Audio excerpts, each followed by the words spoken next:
아무에게도 하지 못했던 그 이야기를 지금 여기서 풀어볼까 합니다. 안녕하세요. 저는 60대 여성이에요.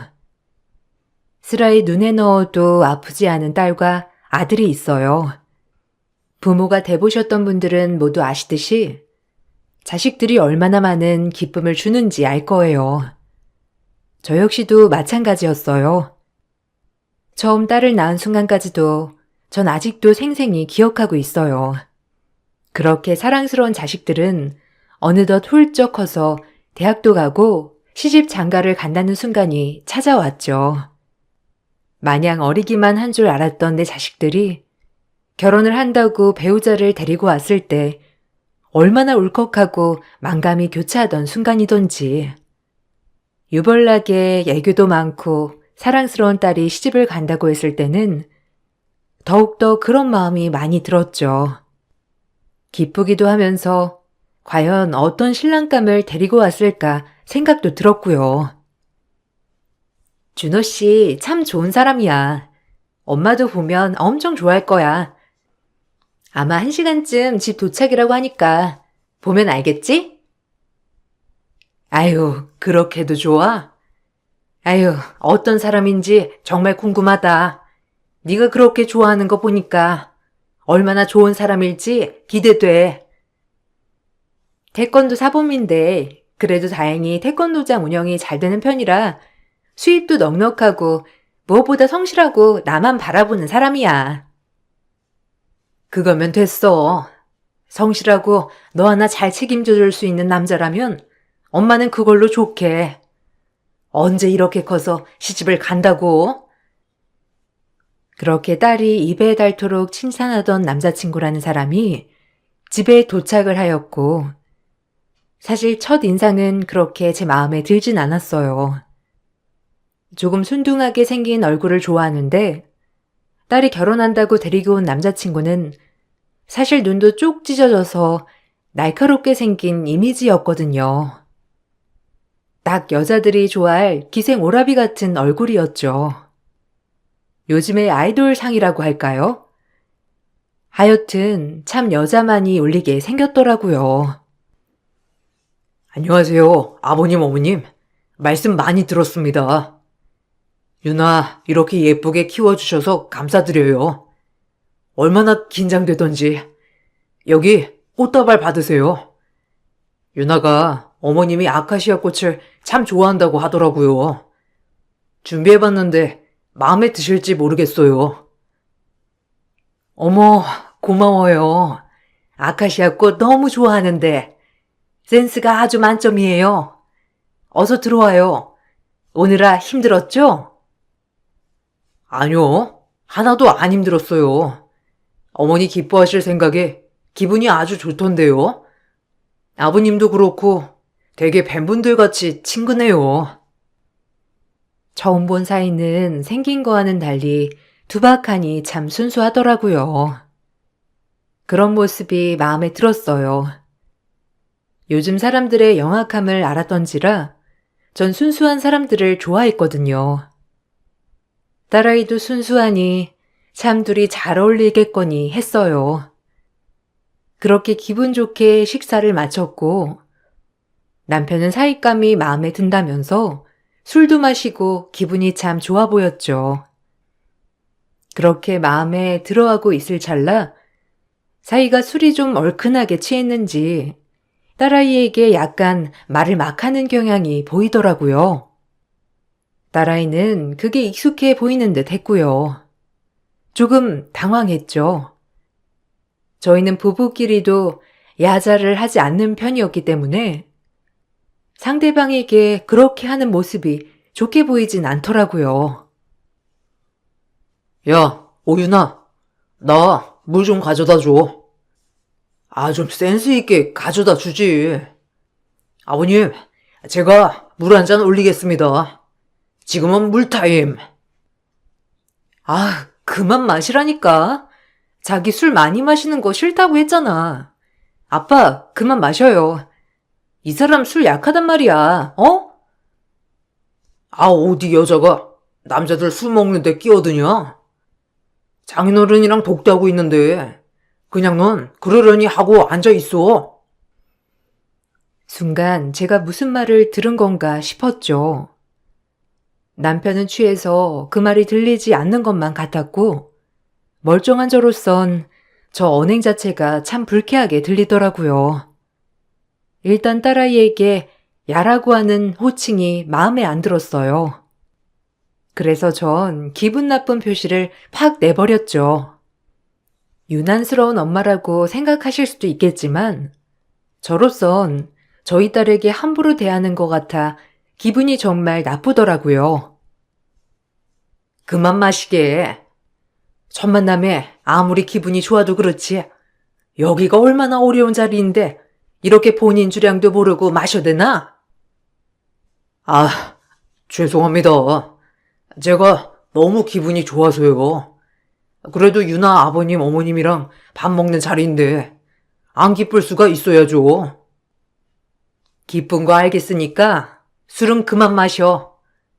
가뜩이나 술도 약하다면서. 오늘은 늦었으니까 유나 동생 방에서 자고 가고 얼른 씻어야겠어. 그래, 오늘은 그만 마시고 자기 좀 쉬어야겠다. 아빠도 많이 취하셨어. 내가 이부자리 좀 봐주고 있을게. 얼른 씻고 와. 제가 단호하게 얘기하자 사위는 그제야 술이 깨려고 했는지 일어나서 어기적 씻더라고요. 좀 불쾌했습니다. 아무리 사이가 될 사람이라고 해도 첫 만남이고 어려운 자리에 저렇게 술이 취할 정도로 마신다는 게 이해가 가지 않았거든요. 정말 보이는 인상은 과학인가 라는 생각도 들면서 딸아이가 결혼을 하지 않았으면 좋겠다고 생각이 들었죠. 그리고 다음 날이 되었어요. 아, 장모님, 죄송해요. 제가 어제는 술을 너무 많이 마셨죠?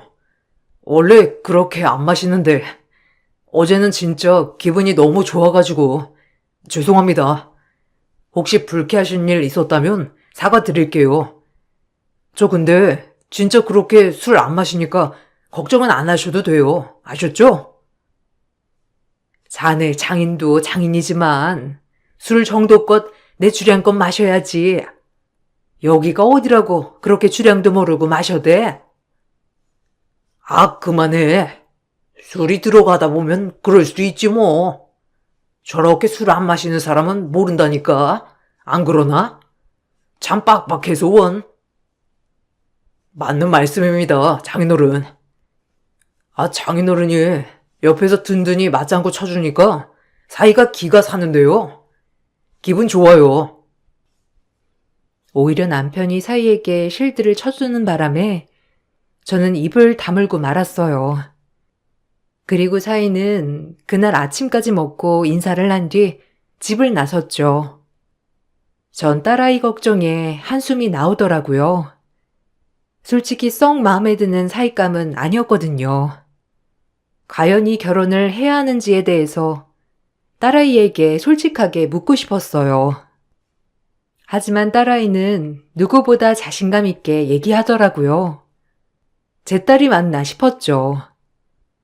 어차피 결혼이야 본인들이 선택해서 하는 것이니 제가 왈가왈부할 문제는 아니었지만 참 이상하게도 반대하고 싶더라고요.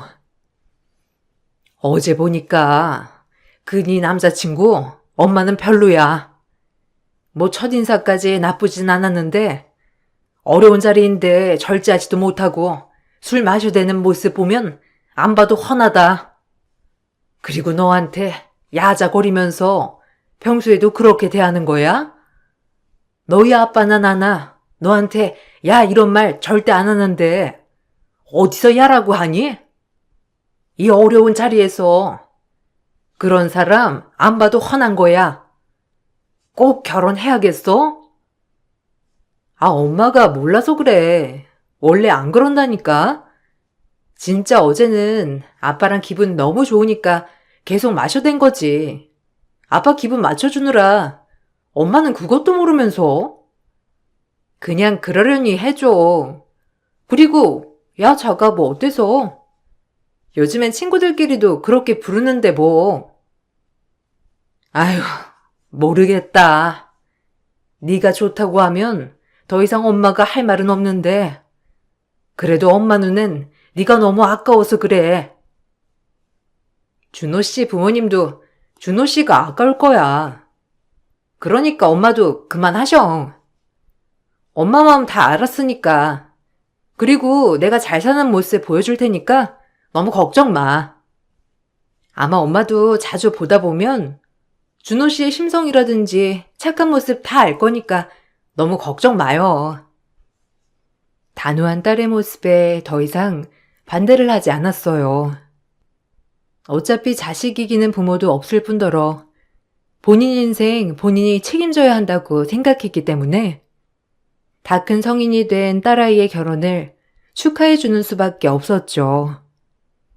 그렇게 딸아이는 결혼을 진행하게 되었어요. 처음엔 사이의 모습이 못마땅한 모습들이 굉장히 많았지만 점점 자주 볼수록 넉살도 좋고 그러려니 하게 되더라고요.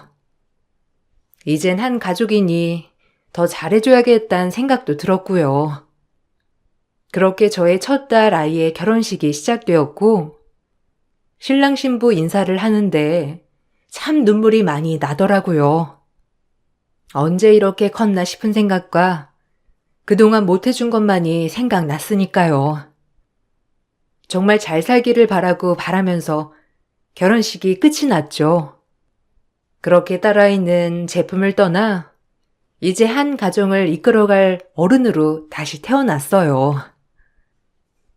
참 고생했어, 당신. 그동안 윤아 키우느라. 이제 우리 윤석이만 장가 보내면 끝인가? 윤석이도 얼른 가야 하는데. 그러게 속이 후련하네 참. 후련하면서도 섭섭하기도 하고 그래도 멀리 사는 거 아니니까 서글프다고 생각하지 말아야지. 그래. 이서방이 얼마나 잘해주겠어. 이제 그냥 행복하게 잘 살길 바래주자고. 그래야 부모된 돌이지. 난 오히려 시원하다. 전 남편과 그저 딸아이가 잘 살기만을 바랐습니다. 하지만 시집간 지 한 달도 되지 않은 딸아이는 제가 아는 딸아이와는 반대로 되어가고 있었죠. 늘 사랑스럽고 밝던 딸은 예민해지고 말투며 행동이 거칠어졌어요. 제가 아는 딸이 맞나 싶었어요. 한 번은 회사 휴일에 저희 집에 와서 쉬며 같이 밥을 먹고 있는데 본인 동생에게 야자하며 말을 막 하더라고요. 평상시에 저희 가족은 절대로 야자를 하거나 하진 않았어요. 동생한테도 늘 따뜻하게 대하는 누나였죠. 갑작스러운 모습에 놀랐습니다. 야, 물 좀 떠와. 누나가 시키면 빨랑빨랑 해라. 엄마, 이거 맛있다. 나 이따 갈 때 싸갈게. 이거랑 김치랑 다 싸줘.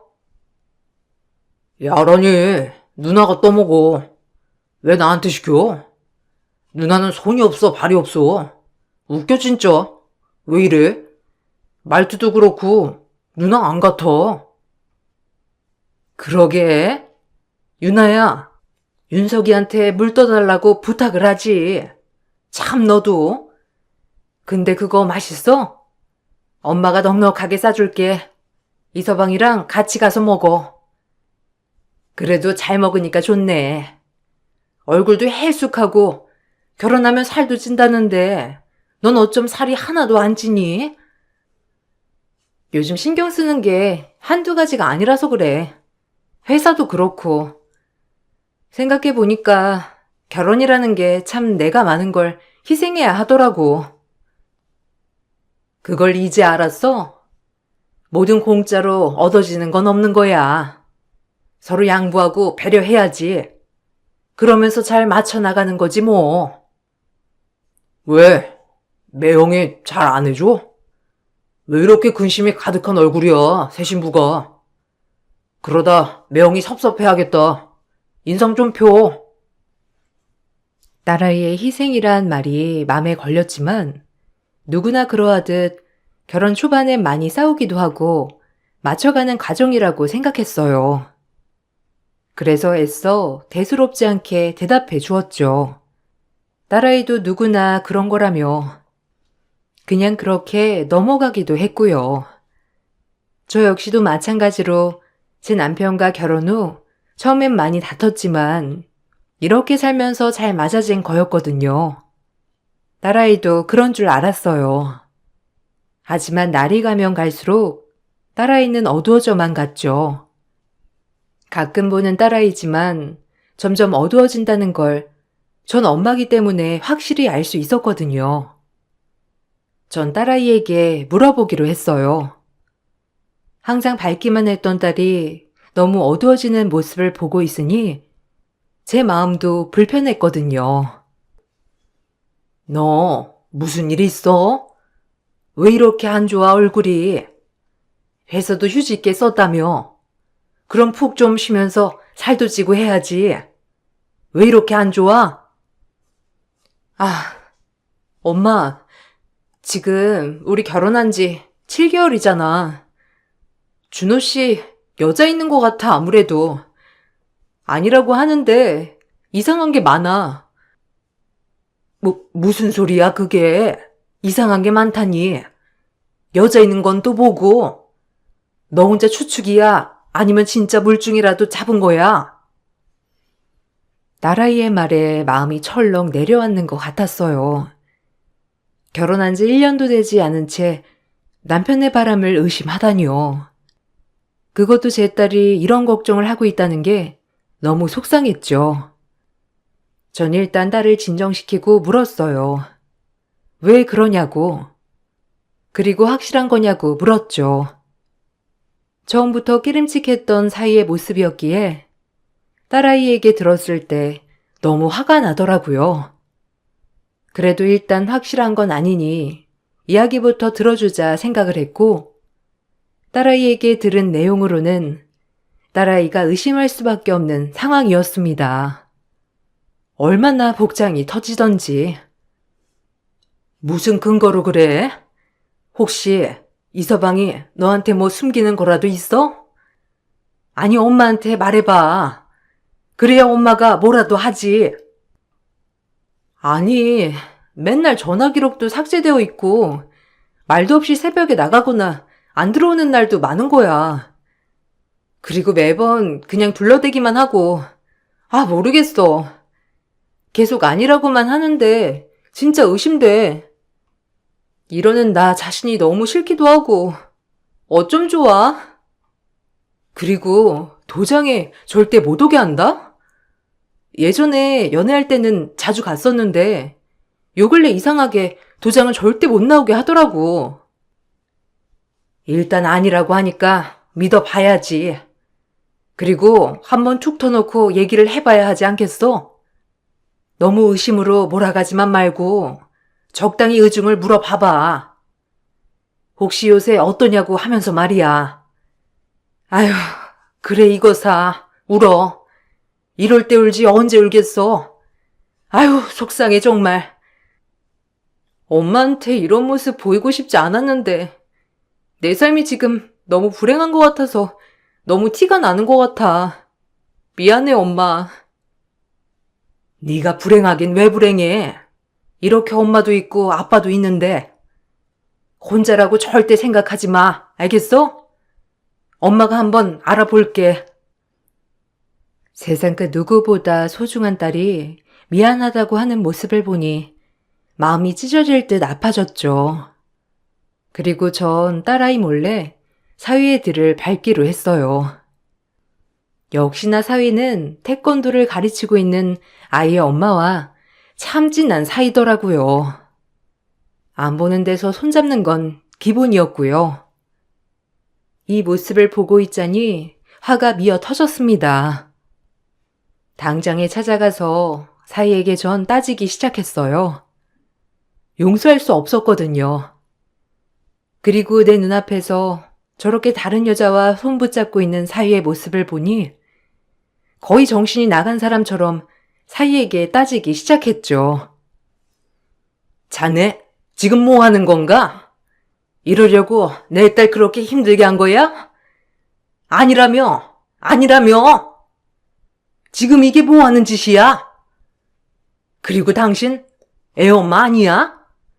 지금 둘 다 유부남 유부녀끼리 미친 거 아니야? 나 이대로 못 넘어가, 알겠어? 당장 이혼해, 내 딸이랑. 아, 장모님, 죄송해요. 제 이야기 좀 들어주세요. 그게 아니라, 정말 제 말 좀 끝까지 들어보세요. 네? 어머니, 진정하시고요. 어머머, 아니, 오해세요. 전 그저 사범님이랑 아이 상담 차원에서 얘기 좀 나눈 건데, 오해가 크시네요. 오해 푸세요, 아주머니. 뭐? 상담? 상담하면서 손에 깍지 끼고 서로 비벼대고 상담을 해? 말이 되는 소리를 해야지. 지금 내 눈이 무슨 사시인 줄 아나? 제가 삿대질을 하며 화를 내자 그 여자는 불이 나게 도망을 쳤고 사위는 무릎을 꿇고 저에게 잘못을 애원했습니다. 본인 말도 좀 들어달라며 말이죠. 얼마나 뻔뻔하던지 당장이라도 이혼을 시켜야겠다고 생각했어요. 전 사이에 거짓된 눈을 보고 있자니 참 역겹더라고요. 뻔뻔한 얼굴로 내 딸아이에게 아니라고 하며 딸아이를 이상한 사람 취급했을 것을 생각하니 분노가 치밀었고요. 뭐 할 말이나 있어? 됐어. 깔끔하게 이혼해. 애도 없을 때 잘 됐지. 내 딸 바보 만들고 뒤에서 이러니까 좋아? 그년도 내가 가만 안 둬. 바로 상간녀 소송 들어갈 줄 알아. 알겠어? 아휴, 기가 막혀서 원.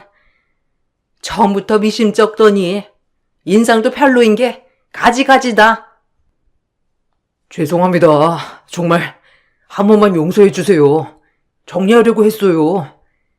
도장의 엄마가 워낙 스토커처럼 따라다니는 바람에 저한텐 유나밖에 없습니다, 장모님.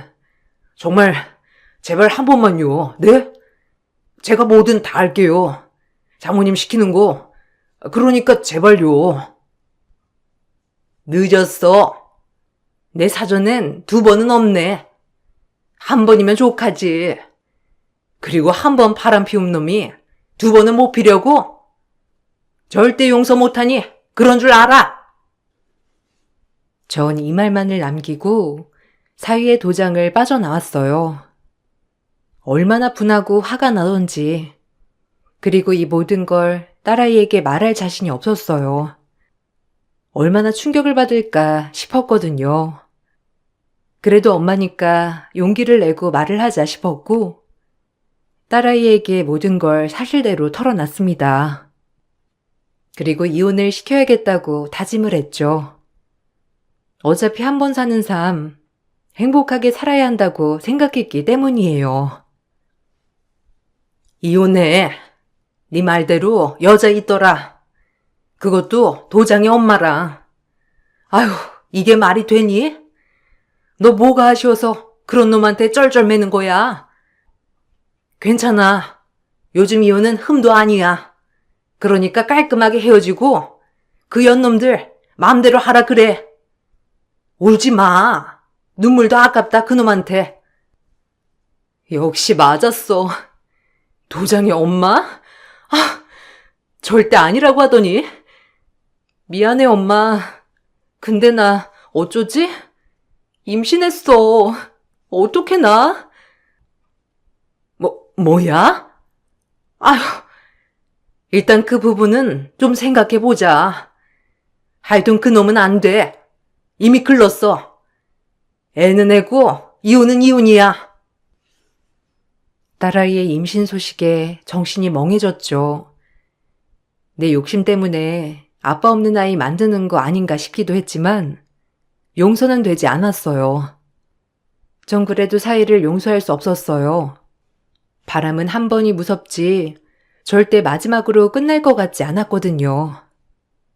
하지만 사위는 그 일이 있고 나서 손이 발이 되도록 빌더라고요. 저에게뿐만 아니라 딸아이에게 울면서 사죄하는 모습을 보니 딸아이는 마음이 참 약해진 것 같았고요. 전 그래도 이혼을 바랬지만 딸아이는 한 번 더 용서해주고 싶다고 했죠.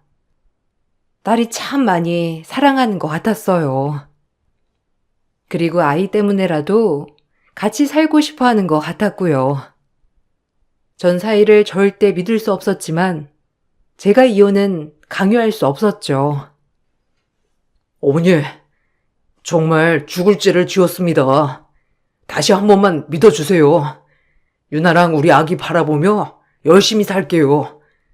저도 애 아빠인데 이제 정신 차려야죠. 한 번만 눈 감아주세요. 정말 이 한 목숨 다 바치고 최선을 다하겠습니다. 제발요, 어머니. 네? 용서해 주세요. 그래, 엄마. 이서방 정신 차렸을 거야. 다신 안 그런데. 정말 약속은 지킬 거니까 엄마가 한 번만 봐줘요. 네? 사위는 손이 발이 되도록 일주일 넘게 찾아와서 빌었어요. 남편조차도 사위를 용서할 수 없었지만 딸아이의 예언에 남편도 이미 마음이 누그러졌더라고요. 전 끝까지 용서하고 싶지 않았지만 딸이 좋다고 그렇게 울며 불며 매달리길래 정말 한 번은 용서했습니다. 아니, 용서하는 척을 했죠. 마음속의 경계는 그대로 가지고 있었고요. 그전보다 사위를 더 경계하게 되었어요. 아무래도 전적이 있으니까요. 하지만 사위는 그 누구보다 딸에게 잘하기 시작하더라고요. 말투도 야자해서 정말 공주 떠받들듯 받들더라고요. 그래도 아기 아빠고 자기가 뭘 잘못했는지 뼈저리게 느꼈나 싶을 정도로 딸아이에게 잘했습니다. 딸아이도 결혼 초반과 달리 안정을 많이 찾아갔고요. 요즘만 같으면 너무 행복해. 준호 씨 그 일 있고 나서부터 진짜 너무 잘해줘. 미안할 정도로. 아무래도 나한테 너무 미안한가 봐. 그래도 모르는 거야. 너무 믿지 마. 네가 그렇게 좋다고 하니까 엄마가 어쩔 수 없이 용서했지만 그래도 엄마는 아직 모르겠어. 에이, 엄마도 진짜 잘 봐줘. 얼마나 노력하는데 안쓰럽잖아. 맨날 여기만 오면 엄마 눈치만 보고 나한테 진짜 잘한다니까. 그럼 됐어. 네가 일단 행복하면 그래도 또 속상한 일 있으면 바로 얘기해. 알겠지? 또 혼자 끙끙 앓지 말고. 당연하지. 준호 씨가 아직까지 엄마 눈치 많이 보이나 봐. 그러니까 준호 씨 오면 따뜻하게 대해줘. 알겠지? 부탁이야, 엄마. 딸아이의 부탁에 그래 나도 이쯤 하고 그냥 딸아이가 잘 살길 바라줘야겠다 생각했어요.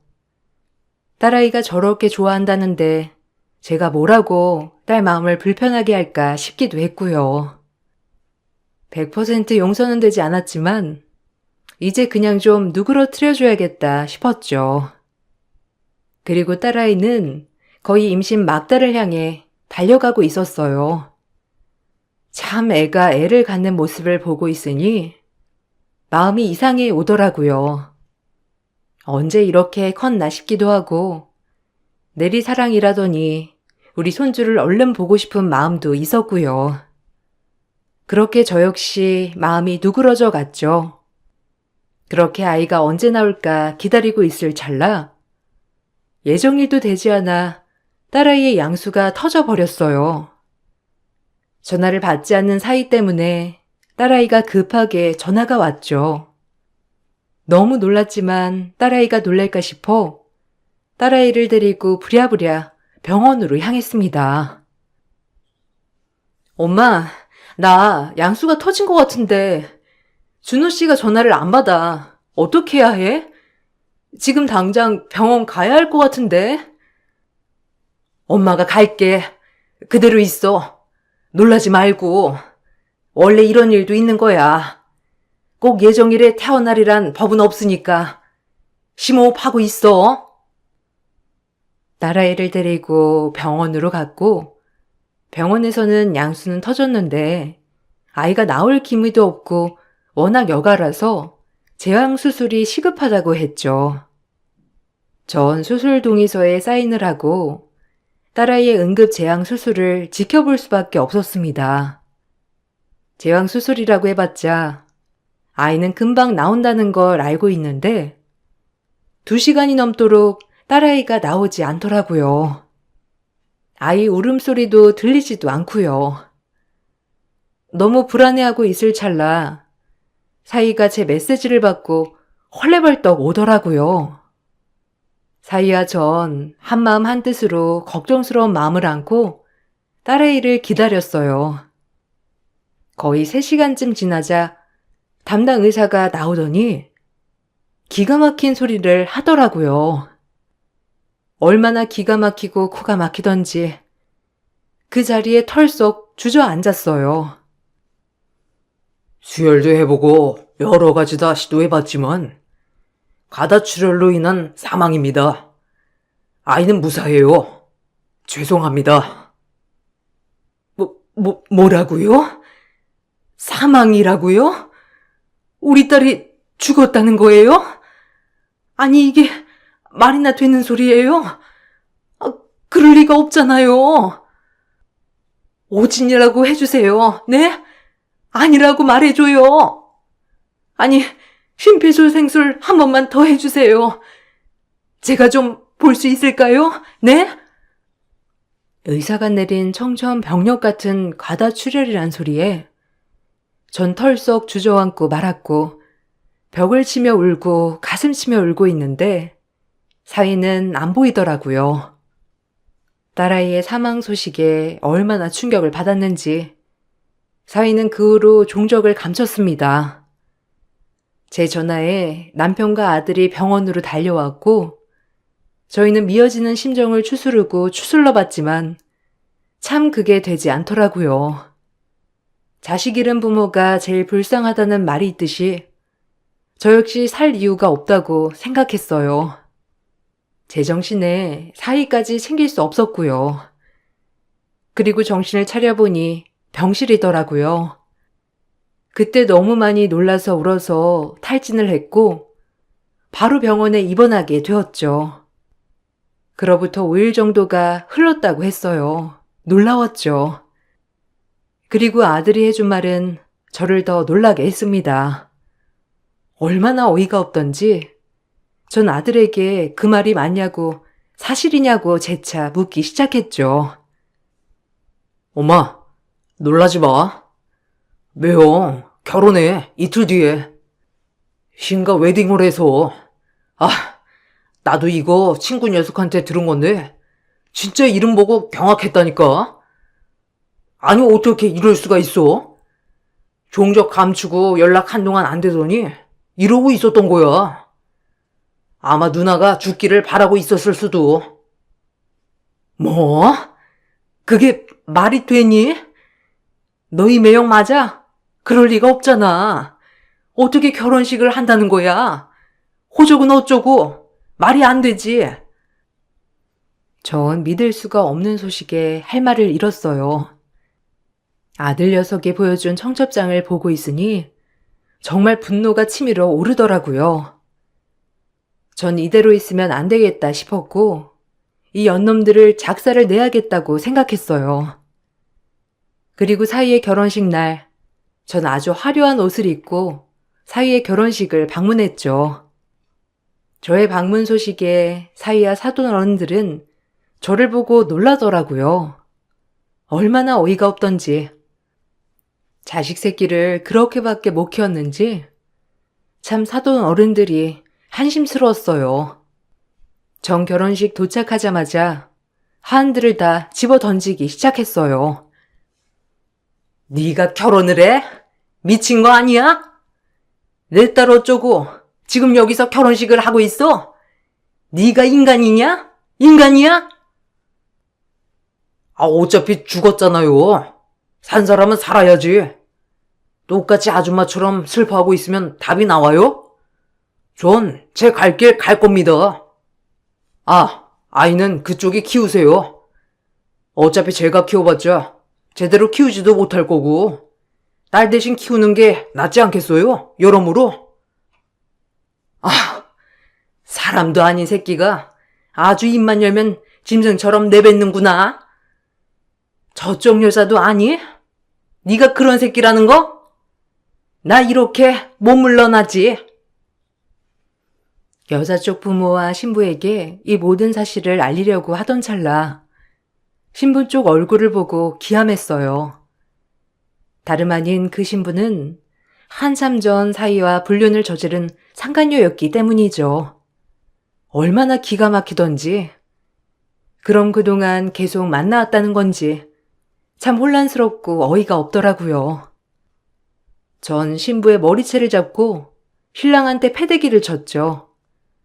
하객들은 술렁술렁거리고 신랑 뺨때기를 날리고 아주 결혼식은 아수라장이 되었어요.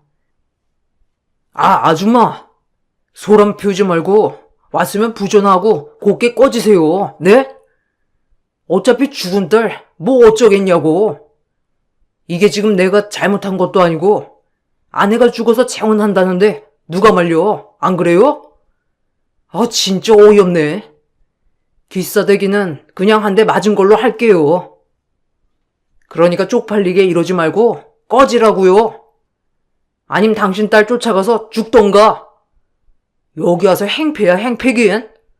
여기 경호 없어요? 사위의 막말로 정신이 아득해질 무렵 저기서 멀리 저희 딸아이가 오고 있었습니다. 죽은 딸이 살아 돌아온 것이죠. 제 딸을 보고 놀란 눈을 한 상간녀와 사위는 그대로 주저앉아 버렸고 전 딸을 보자마자 부둥켜 안고 울었어요. 사실 딸은 심정지 상태로 있다가 기적적으로 다시 심장이 뛰어 살았습니다.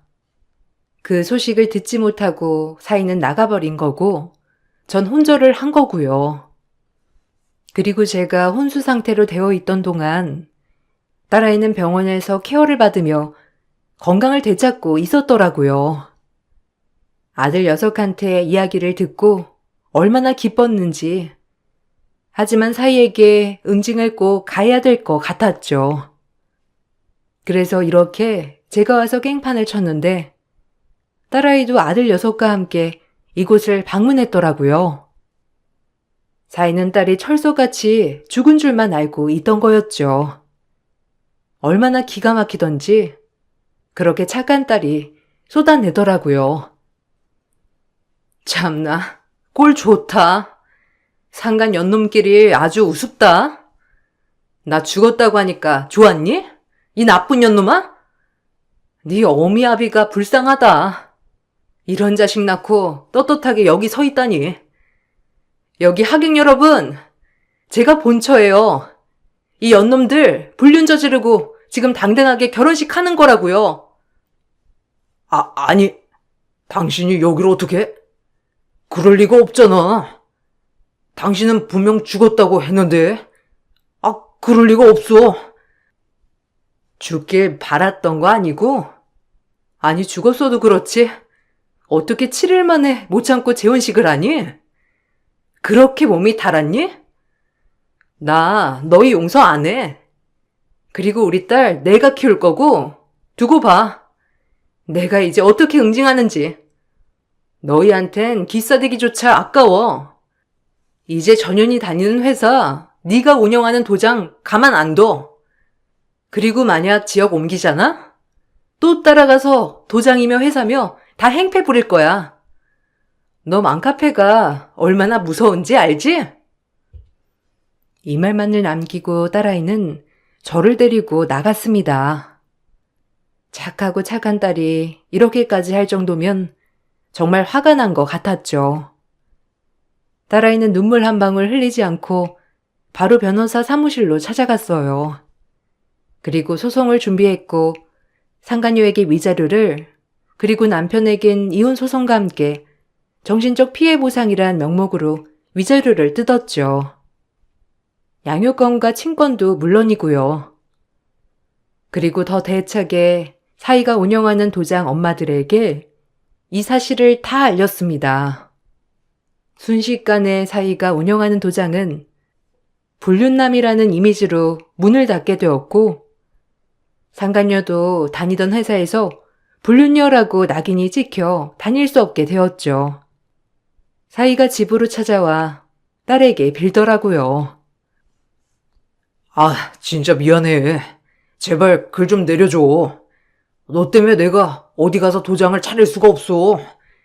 난 네가 죽은 줄 알았어. 안 죽었으면 저 여자랑 결혼할 일도 없었을 거야. 어? 미안해. 내 맘 알잖아. 내가 너 사랑하는 거 알잖아. 안 그래? 제발 용서해줘, 유나야. 너밖에 없어. 닥쳐. 사랑?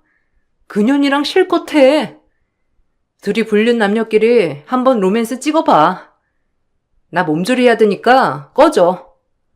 그리고 다달이 양육비는 붙여라. 안 붙이기만 해. 네가 무슨 일을 해야 할진 모르겠지만 아마 공사판 가서 하루하루 노동해야 할 거야. 너 절대 제대로 살지 못하게 할 거거든. 딸아이와 저 때문에 재혼식은 깽판이 났고, 사이놈은 도장까지 문을 닫고 지금은 일용직을 해서 양육비를 붙이고 있습니다. 무엇보다 딸아이 마음이 다치지 않았을까 항상 살피는데 오히려 인생 공부 잘했다고 하고 있어요.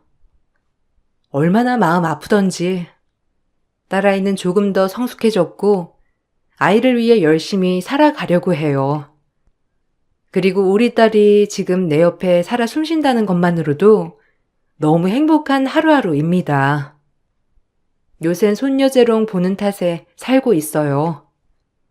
딸아이도 아이를 케어하면서 웃음도 되찾고 점점 예전의 딸로 돌아오고 있고요. 그 불륜 남녀들은 회사에도 쫓겨나 도장도 못 차려 얼마나 고소합니까? 딸아이가 그만한다고 해도 절대 제대로 살지 못하게 제가 쫓아다니려고 해요. 지금은 그저 우리 딸과 아들, 남편 이렇게 네 식구 여전히 행복하게 지내고 있는 거에 하루하루 감사하며 살고 있어요.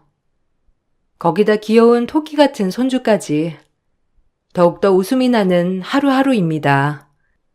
어디 가서 이 이야기는 하지 못했지만 오늘로써 이렇게 털어내니 속이 다 시원하네요. 제 글 읽어주셔서 정말 감사합니다. 안녕하세요. 저는 65년의 세월 동안 많은 것들을 보고 느끼며 때론 후회도 하고 삶의 희망마저 잃어버릴 때가 수도 없이 많았지만 최근에 겪게 된 일들은 저에게 너무나도 가혹한 시간이었던 것 같아요. 지금도 그때만 생각하면 후회가 밀려오고 살아가는 게 버티기가 힘들 정도로 도저히 믿기지 않던 일들이 펼쳐졌네요. 그동안 제가 많이 무관심했었나 봐요. 그래도 언제나 화목한 가정을 꾸리며 모두 행복하게 잘 살고 있는 줄 알았는데 전혀 그렇지 못했던 상황들에 땅을 치고 후회하고 있어요. 모든 사건은 제 아들이 사고를 당하면서부터 이야기가 시작되는데요. 제 사연을 잘 들어보시고 여러분들께서는 입장을 바꿔 자신이었다면 어떻게 처신을 했을지 깊이 생각해 보시기 바랍니다. 결혼 이후 단 한 번도 저에게 다투는 모습을 보여준 적 없었던 아들과 며느리는 그동안 정말 열심히 살아왔었어요. 아이들 키우며 맞벌이 하면서 집도 마련하고 부족함 없이 현재의 주어진 삶에 땀 흘리며 최선을 다했었고 그런 모습이 참 보기 좋았습니다.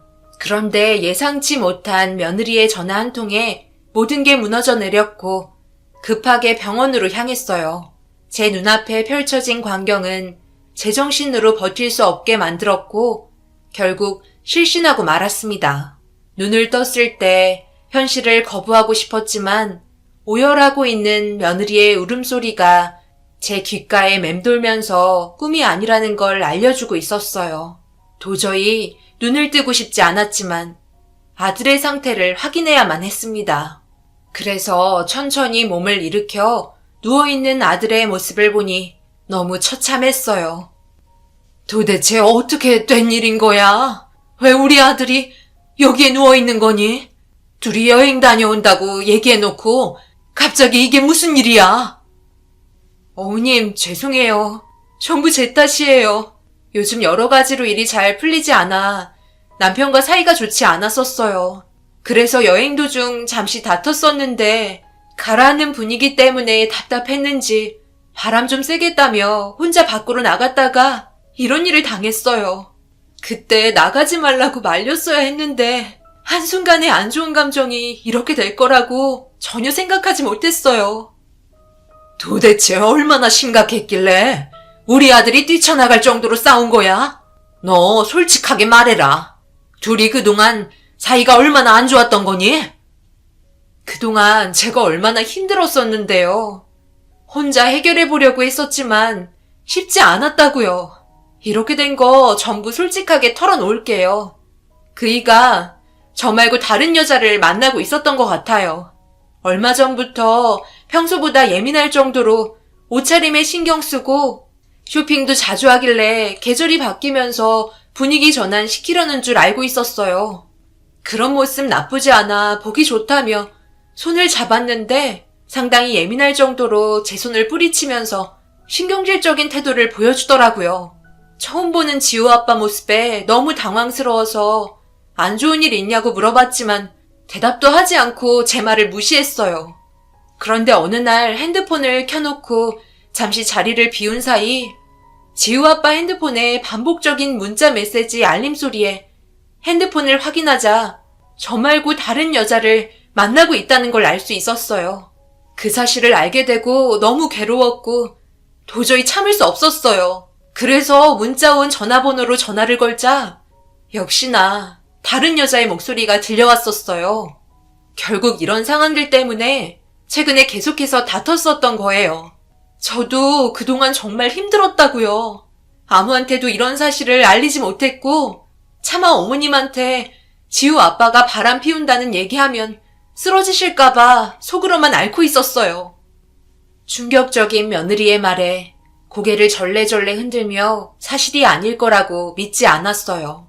그동안 아들을 봐오면서 이중적인 성향을 단 한 번도 본 적 없었는데 결혼하고 아이들까지 있는 아들이 상식적으로 이해되지 않는 행동을 했다는 자체가 받아들이기 너무 힘이 들었어요. 하지만 며느리의 표정은 세상을 전부 잃은 듯한 얼굴로 괴로워하고 있었어요. 그리고 밖에서 혼자 술을 마셨던 아들이 몸도 가누지 못한 상태에서 길을 걷다가 발을 헛디뎌 절벽으로 미끄러지면서 떨어지게 된 것 같다는 경찰의 말에 지끈거리는 머리를 부여잡고 주저앉아 아무것도 할 수 없었어요. 그리고 그 사이 사돈댁이 허겁지겁 달려와 저를 보며 난리를 치면서 자기 딸을 놔두고 다른 여자와 바람 피운 사이는 벌을 받아 마땅하다면서 제 앞에서 온갖 욕설을 퍼부었습니다. 사부인의 말들을 듣고 있는데 아들의 잘못된 행동 때문에 아무 말도 할 수 없었어요.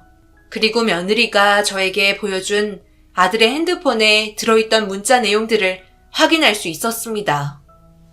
매일 문자 내용을 삭제했던 것 같았어요. 그리고 그날도 원래는 삭제를 하고 모든 증거를 숨기려고 했었겠죠. 그동안 제가 사위한테 얼마나 잘했는지 사돈이 더 잘 아시죠? 그래도 둘이 먹고 살겠다며 악자같이 돈 벌고 있는 모습이 너무 고마워서 틈만 나면 몸보신 시켜주겠다고 정성 들여 곰탕도 끓여서 갖다 주고 몸에 좋은 음식들 만들어 그동안 지극정성으로 떠받들어 줬는데 고마워기는커녕 내 딸 몰래 다른 여자에게 한눈 팔아서 생활했다는 게 너무 화가 나네요. 당연히 그에 따른 벌을 받은 거고요. 예, 너는 왜 눈물을 흘리고 그래? 네가 뭘 잘못한 게 있다고? 문자 내용 봤으면 당장 내 딸한테 엎드려 사과하세요. 저런 질 떨어진 아들을 그동안 키워온 사돈도 벌을 받아야 하지 않겠어요? 내가 절대 가만두지 않을 거고 집안을 아주 풍비박산 만들 테니까 각오하는 게 좋을 거요. 사부인은 병원이 떠나갈 정도로 난리를 치자 며느리가 사부인을 진정시키며 집으로 돌아갔어요. 며느리는 눈물을 훔치면서 나중에 다시 오겠다고 했지만 아무 말도 할 수 없었습니다. 제 손에 들려있는 핸드폰의 문자 내용은 너무 충격적이었고 차마 눈뜨고 볼 수 없을 정도로 아들의 철저한 이중적인 성격에 눈물이 앞을 가리고 말았어요. 호흡기를 의지한 채 의식불명인 아들을 바라보며 어떻게 가정을 놔두고 이런 일을 저지를 수 있는지 원망했고 당장 일어나서 모두에게 용서를 빌라며 누워있는 아들에게 소리를 질렀습니다. 하지만 손가락조차 미동 없이 숨만 겨우 쉬고 있는 모습에 더 이상 살아봤자 아무 의미도 없어 이 세상에서 아들과 함께 떠나고 싶었어요. 남편은 아무 말 없이 축 처진 제 어깨를 다독여 주었습니다. 그렇게 몇 날 며칠 아들이 깨어나길 기다리며 의사와도 대화를 해봤지만 의식을 찾을 수 있는 확률이 기적에 가깝다며 현재 살아서 숨쉬고 있는 것조차 믿을 수 없는 상황이라는 말을 제 얼굴 표정을 살피며 조심스럽게 말을 이어나갔습니다.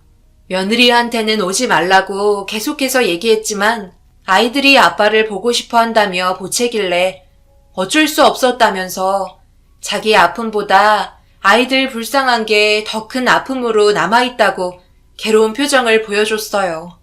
차마 며느리의 얼굴을 볼 수가 없어 병실에 아이들과 들어올 때면 자리를 비켜주었고 그렇게 며느리와 저는 번갈아 가면서 아들의 상태를 꾸준히 확인하며 돌봐줬어요.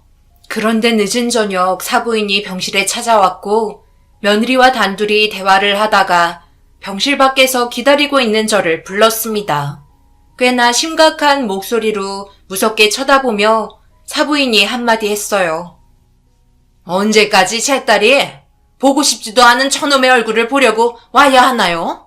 의식불명이고 깨어날 것 같지도 않은데 빨리 처리하고 끝내는 거 어떻겠어요? 이혼 절차 밟고 저놈이 만든 이 상황에 대한 정신적인 손해배상과 위자료 주신 다음 저희와 인연 끝내시죠. 계속해서 병원에 찾아오는 거 너무 보기 힘드네요. 바람 피웠던 여자는 어디 있는지 행방도 모르고 잠적한 상태라 찾을 수 없으니 바람 피운 여자에게 받을 손해배상도 전부 해주셨으면 좋겠네요. 제 말 무슨 뜻인지 잘 알죠? 네, 잘 알고 있습니다. 저희가 100번 잘못했고 뭐라고 할 말이 없네요. 원하시는 대로 해드릴 테니 이만 돌아가 주세요. 저도 며느리 얼굴 보는 게 너무 죄스럽고 힘이 드네요. 제 아들이 잘못을 했으니 하늘에서 벌을 준 듯 합니다. 엄마, 이제 그만하세요. 지효 아빠가 바람을 피웠어도 엄연한 애들 아빠예요. 이혼은 나중에 의식이 돌아오면 그때 할게요. 지금은 아이들에게 또 다른 상처를 주고 싶지 않다고요. 그리고 여기 병원이에요. 이런 얘기는 나중에 따로 했으면 좋겠어요. 며느리는 점점 시끄러워지자 급하게 사부인을 데리고 병실 밖으로 나갔어요. 밖에서는 며느리에게 미련하다며 제발 정신 차리고 하루라도 빨리 해결해서 정상적인 삶을 살아야 자기들도 숨통이 트이지 않겠냐는 사부인의 말에 저 또한 괴로웠습니다. 하지만 며느리는 아이들에게 어떻게 지금의 상황을 설명할지 모르겠다며 울먹이는 목소리로 사부인과 대화를 하고 있었습니다. 며느리와 단둘이 잠깐 대화도 했었지만 현실을 받아들이기 힘들어하고 있었어요. 여행을 갈 때만 해도 서로 웃으면서 행복했었던 시간들이었는데 며느리가 알지 못했던 사실들이 밝혀지면서 정신적인 충격이 상당히 심했지만 한순간의 실수라고 생각하려고 노력한다며 용서해주고 싶다는 말을 몇 번 했었습니다. 차마 고개를 들지 못했고 아무 말도 할 수 없을 정도로 며느리에게 창피했네요. 시간은 계속해서 흘러 한 달이 지났고 처음 입원했을 때와 똑같은 모습으로 누워있는 아들의 모습을 바라보며 손을 닦아주고 있는데 끝마디가 갑자기 까딱하더니 반복적으로 움직이면서 저에게 무슨 할 말이 있는 듯 계속해서 힘겹게 손가락 끝으로 신호를 보내고 있었어요. 갑작스러운 상황에 너무 놀라 내 말이 들리면 손가락을 움직여보라고 얘기하자 알아듣고 있는 듯 미세하지만 계속해서 손가락을 움직이고 있었어요. 너무 기쁜 나머지 의사를 급하게 불렀고 미동조차 하지 않던 아들에게 기적이라도 찾아온 줄 알고 급하게 달려와 상태를 확인하던 의사에게 정신이 깨어난 거냐고 물어보자 굳은 표정으로 잠깐의 경련을 일으킨 것 같다며 다시 자리로 돌아가더라고요. 분명 제가 한 말에 반응을 했던 것 같았는데 일시적인 경련 현상이라는 말에 온몸에 힘이 쭉 빠져서 그 자리에 주저앉아 버렸네요.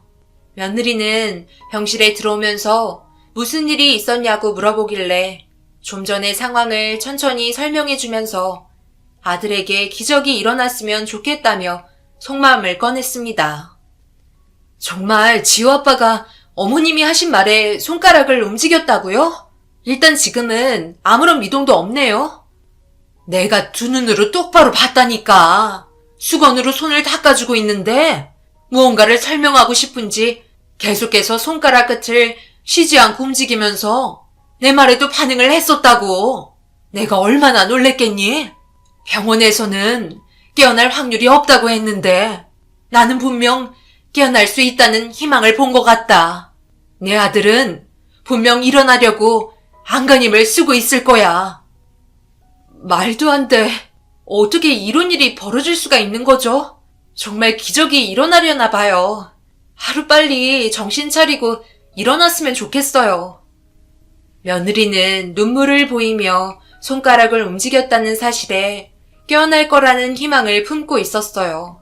저 또한 하루라도 빨리 깨어나 예전만큼은 못해도 자신의 잘못을 며느리에게 진심을 다해 뉘우치고 제자리로 모든 게 돌아오길 바랬습니다.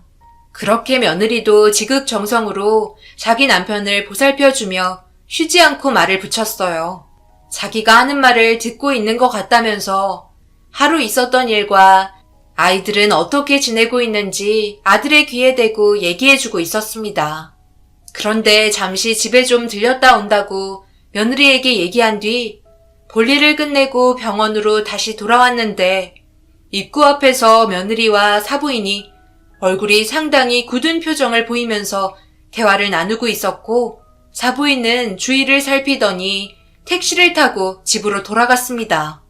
고민에 빠져있는 듯한 얼굴로 고개를 떨구고 있는 며느리에게 천천히 다가가 무슨 일이냐며 사부인이 택시 타고 가는 거 봤다고 얘기하자 어색한 미소로 별일 아니라면서 급하게 병원으로 들어갔어요.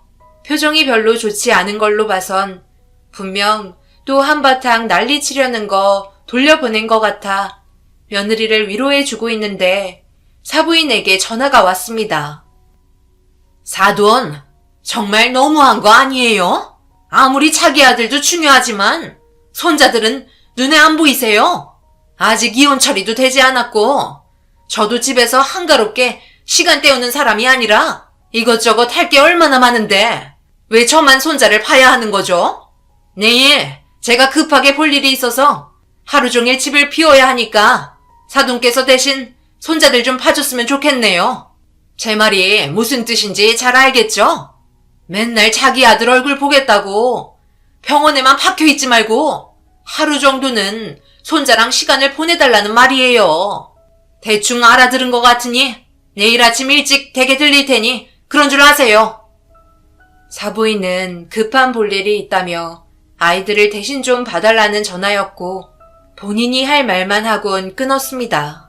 그리고 다음날 아침에 저희 집 초인종을 눌렀고 현관문을 열자마자 손자들을 저희 집으로 밀어 넣었어요. 그리곤 뒤도 안 돌아보고 급하게 택시 타고 어디론가 향했습니다. 그 모습을 멍하니 쳐다보고 있다가 아이들이 배고프다며 보채길래 급하게 아침 차려 밥을 먹였어요.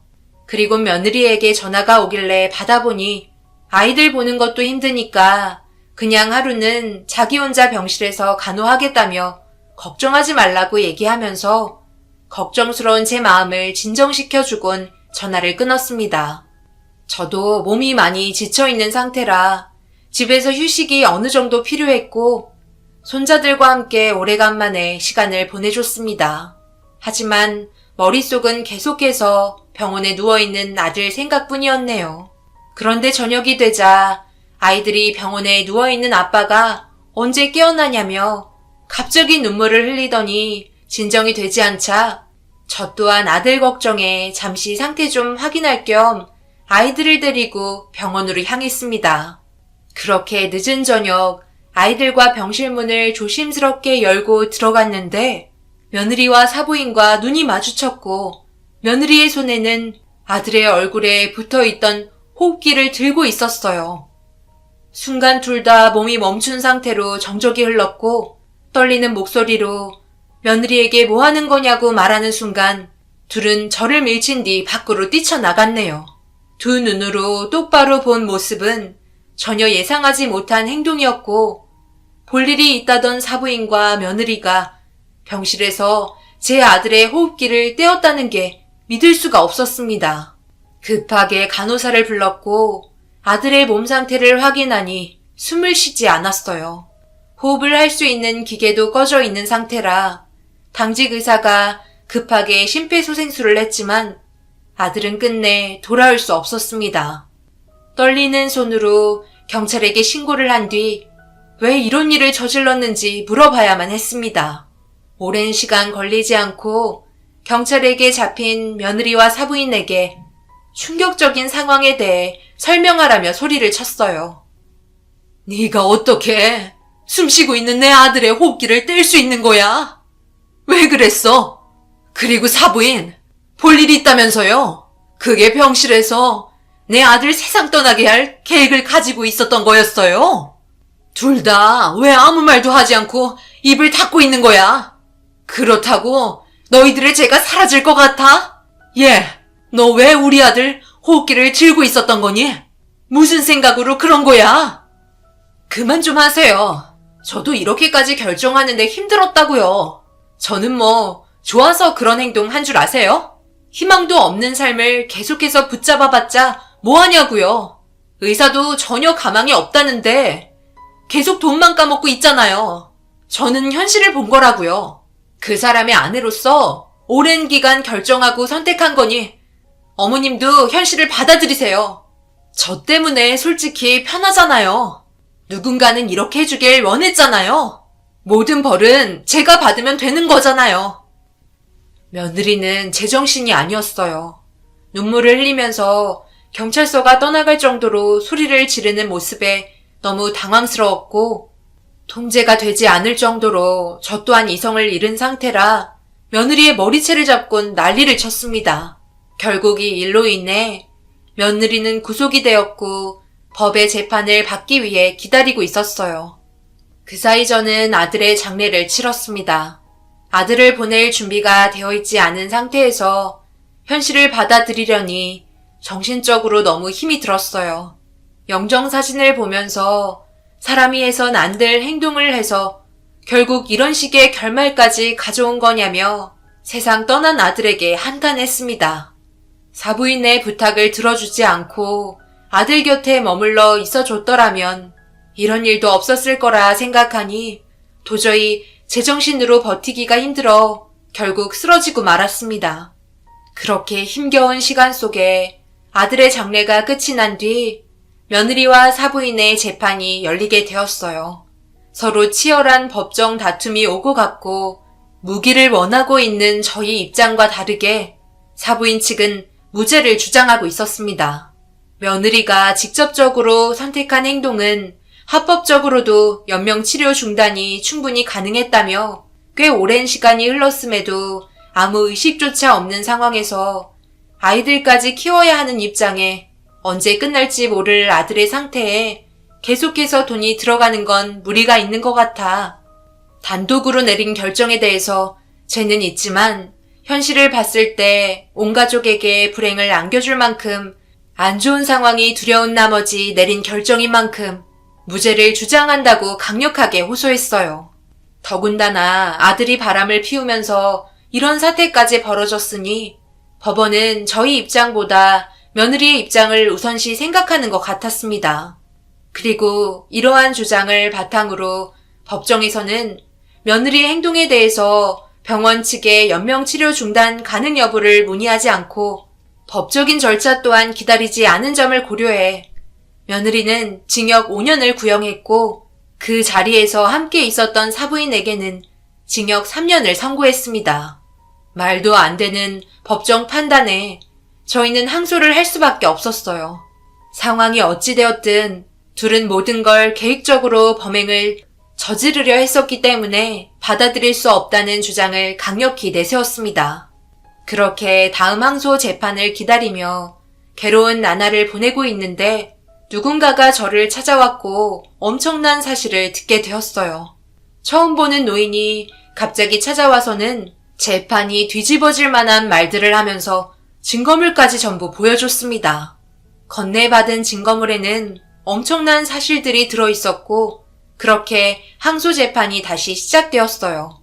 그리고 예상한 결과대로 처음 판결 내렸던 재판 결과대로 변함없이 진행이 되던 그때 국민참여재판에서 배심원들과 판사가 보는 앞에 증인 출석을 요구했고 자리에 앉아있던 노신사의 정체에 모든 상황은 180도 뒤집히게 되었습니다.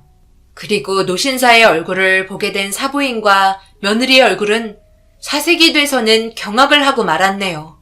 저희 아들은 술을 먹고 추락사한 게 아니었어요. 의문의 남자와 사부인을 상대로 몸싸움을 벌이다 추락하게 된 거였죠. 저도 이 말을 듣고 도저히 믿기 힘들었어요. 그리고 노신사는 의문의 남자의 아버지였고 그 아들 또한 재판에 함께 참석해 있는 상태였습니다. 자신이 저지른 죄가 너무 괴로워 그동안 사는 게 힘들었다며 의문의 남자는 자기 아버지에게 모든 사실을 털어놓게 되었고 충격적인 일들에 눈물을 흘리며 저에게 그 자리에서 자식을 제대로 키우지 못한 점에 대해 용서를 구했었어요. 제 아들은 저 여자와 함께 바람이 났었고 그 일이 저분의 아들에게 밝혀지면서 일이 걷잡을 수 없을 정도로 커지게 되었어요. 제 아들은 저 여자를 너무나 사랑한다며 매일 따라다녔고 함께 했었습니다. 저도 여자를 만난다는 걸 어느 정도 알고 있었지만 그게 아이까지 있는 유부녀라곤 전혀 생각하지 못했었죠. 그런데 저 여자와 남편이 단둘이 여행을 간다는 걸 듣게 되었고 그 모습을 보고 싶지 않아 화가 난 나머지 뒤따라가면서 일이 커지고 말았습니다. 제 아들이 사업을 내서 돈을 좀 많이 벌고 있었지만 어렸을 적부터 엄마가 없어 외롭게 지내오던 중 저 여자를 알게 됐는데 엄마의 느낌을 많이 받았었다며 자기의 재력을 많이 표현한 것 같았어요. 그래서 사부인이 제 아들을 많이 좋아했었고 이성을 잃은 상태로 저 여자와 남편의 여행길에 따라가 결국 모든 걸 폭로하며 몸싸움까지 벌어지자 이 상황을 알게 된 사부인까지 합세하면서 몸싸움이 벌어지게 된 거였죠. 결국 저분의 아드님이 추락하면서 돌이킬 수 없는 일이 생기고 말았네요. 그래서 급하게 모든 내용을 조작하게 되었고 저분의 아드님이 바람을 피운 것처럼 꾸며 상황을 뒤집었습니다. 그런데 의식불명이지만 언제 깨어날지 모르는 불안감 때문에 제 아들이 정신적으로 많이 힘들었었나 봐요. 결국 저에게 모든 걸 털어놓게 되었지만 이미 저 여자는 손가락이 움직였다는 불안감 때문에 범행을 계획한 거였죠. 그리고 제출된 녹음 내용과 사부인과 며느리가 나눈 둘의 대화 영상이 증거물로 제출이 되었습니다. 거기에 더해 직접적인 관계가 있는 노신사의 아들 또한 자신의 죄를 인정하며 모든 게 사실이라고 사고가 난 시점부터 모든 걸 밝혔고 충격적이게도 며느리의 뱃속에 아이까지 생겼다는 것도 알 수 있었습니다. 사부인과 며느리는 모든 게 사실이 아니라고 난리를 쳤지만 결과는 뒤집을 수 없었어요. 자신들의 잘못을 덮기 위해 범행을 저질렀지만 누구에게나 있는 양심이 바람 피운 남자에게는 남아 있었고 자신이 한 행동이 잘못된 걸 알게 된 이후 괴로운 나날들을 보내다가 결국 전부 고백을 하게 되었네요. 이 사실을 말하지 않았다면 모든 건 처음 판결 났던 대로 진행이 되었을 테고 그로 인해 저도 살아가는 게 너무 힘들어 이 세상 사람이 아닐 수도 있었겠죠. 하지만 잘못을 구하고 벌을 받겠다고 나선 노신사의 아들에게 화도 많이 났지만 한편으로는 고마웠습니다. 제 아들의 누명을 벗겨줬으니까요. 하마터면 바람난 아들로 낙인이 찍힐 수도 있는 일이었는데 천만 다행이었어요. 결국 뒤집힌 판결로 인해 징역 20년을 선고받은 며느리와 범행을 털어놓은 그 남자와 사부인은 15년을 받게 되면서 상황은 종결이 되었습니다. 제 아들은 그동안 가족을 위해 정말 열심히 살아왔었는데 며느리의 인간 이하의 행동들 때문에 그런 취급을 받게 된 점이 너무 억울해서 손가락을 움직였던 건 아닌가 생각이 듭니다. 저 사람들에게 징역 20년이 무슨 소용이겠어요. 제가 사랑하는 아들은 세상을 떠났는데요. 며느리는 자신이 계획한 대로 이루어지지 않고 높은 처벌을 받게 돼서 그런지 그 충격으로 인해 유산까지 했다고 들었습니다. 며느리와 사부인은 자신의 잘못에 대해 전혀 인정하고 있지 않은 상태예요. 그동안 삶이 힘들었다며 재력이 많은 남자와 만나게 되면서 제 아들과 살고 싶지 않았다고 합니다. 돈은 사람을 변하게 만들 정도로 이 세상에 있어서는 안 될 존재이기도 하네요. 제 사연을 들어주신 분들, 사람은 어디까지 약해질 수 있는 걸까요? 요즘 뉴스를 보면 제가 겪은 일들보다 더 악한 일들이 훨씬 많다는 걸 볼 수 있네요. 요즘 사람들이 그러죠. 마지막 때가 가까웠다고요. 그만큼 이 세상이 많이 무너졌다는 걸 몸으로 느낄 수 있네요. 만약 신이 계시다면 이 세상의 악을 전부 처단해 줬으면 좋겠어요. 그리고 세상을 떠난 제 아들과 하루빨리 만나고 싶습니다. 언젠가 그날이 올 수 있겠죠. 여러분들께서도 항상 힘내시고 웃으면서 살아가시길 바랍니다. 감사합니다. 안녕하세요. 저는 여주에 살고 있는 30대 후반 여자입니다. 그동안 저는 실패한 삶을 살아왔다고 생각했었어요. 그때의 사건이 저에겐 너무 아픈 기억이었고 2번 다시 떠올리고 싶지 않을 만큼 큰 충격을 받았었지만 이렇게 사연을 신청하게 된 이유는 9년 전에 저와 절연했던 아빠와의 관계 때문에 글을 작성하게 되었습니다. 저는 항상 어렸을 적부터 불안한 가정 환경에서 살아왔어요. 찢어질 정도로 가난한 삶이었고 엄마는 한 푼이라도 더 벌기 위해 식당 일을 해왔었죠. 아빠도 집안의 가장으로서 엄마와 저를 위해 밖에서 열심히 일해왔었고 가진 건 많이 없었지만 그래도 행복한 삶을 살고 있는 거라고 생각했었습니다. 그런데 인생은 마냥 행복하지만은 않더군요. 아빠는 평생 저와 엄마를 지켜줄 수 없다는 걸 식당에서 눈물을 흘리고 있는 엄마를 보고 알게 되었습니다. 식당 사장님이 엄마를 위로해주고 있었는데 무슨 일 때문인지 여쭤보니 아빠가 다른 여자와 바람을 피우다가 들키게 된 거였어요. 바쁜 점심시간 때 음식 배달을 하던 엄마의 눈에 아빠의 불륜 현장을 목격했던 거였고 한바탕 난리가 났었는데 아빠는 바람이라는 걸 인정하지 않고 스쳐 지나가는 인연이라며 별것도 아닌 일 가지고 일을 크게 만든다면서 엄마와 한바탕 했던 것 같았어요. 저희 아빠는 전혀 그럴 뿐이 아니라고 믿고 있어 왔기 때문에 엄마가 제 앞에서 오열을 하고 있는 모습을 봤을 때 너무 큰 실망감으로 다가오게 되었고 그렇게 엄마와 함께 집에 들어가 한참 동안 위로해주면서 진정시켜주고 있었는데 아빠가 저녁 늦게 들어왔어요. 술을 마셨는지 이미 눈이 약간 풀린 상태였고 저는 그런 아빠가 너무 미워 노려보고 있자 어떤 상황인지 대충 파악했는지 소파에 앉아 한마디 했습니다. 아빠의 말을 듣고 있던 엄마는 또다시 오열을 했고 저는 아빠의 변명을 이해할 수가 없어 분노를 표출해 버렸어요. 도대체 무슨 생각으로 엄마를 놔두고 다른 여자와 바람을 피울 수 있어?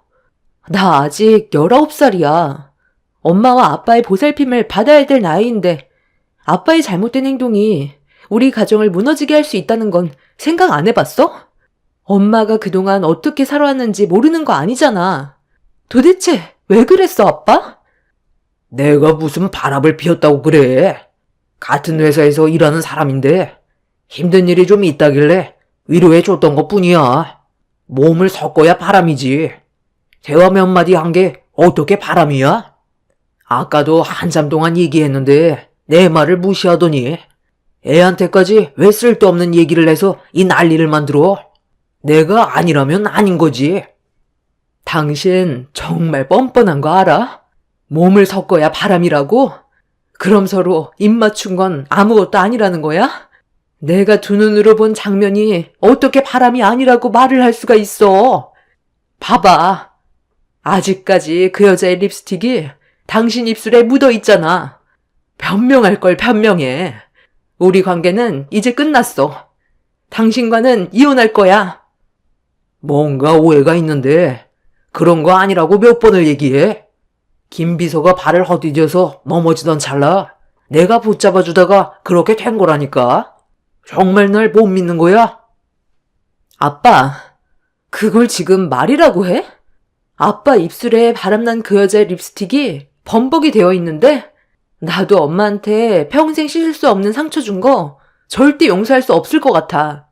두 번 다시 아빠 얼굴 보고 싶지도 않고 엄마랑 살 거니까 다시는 들어오지 마.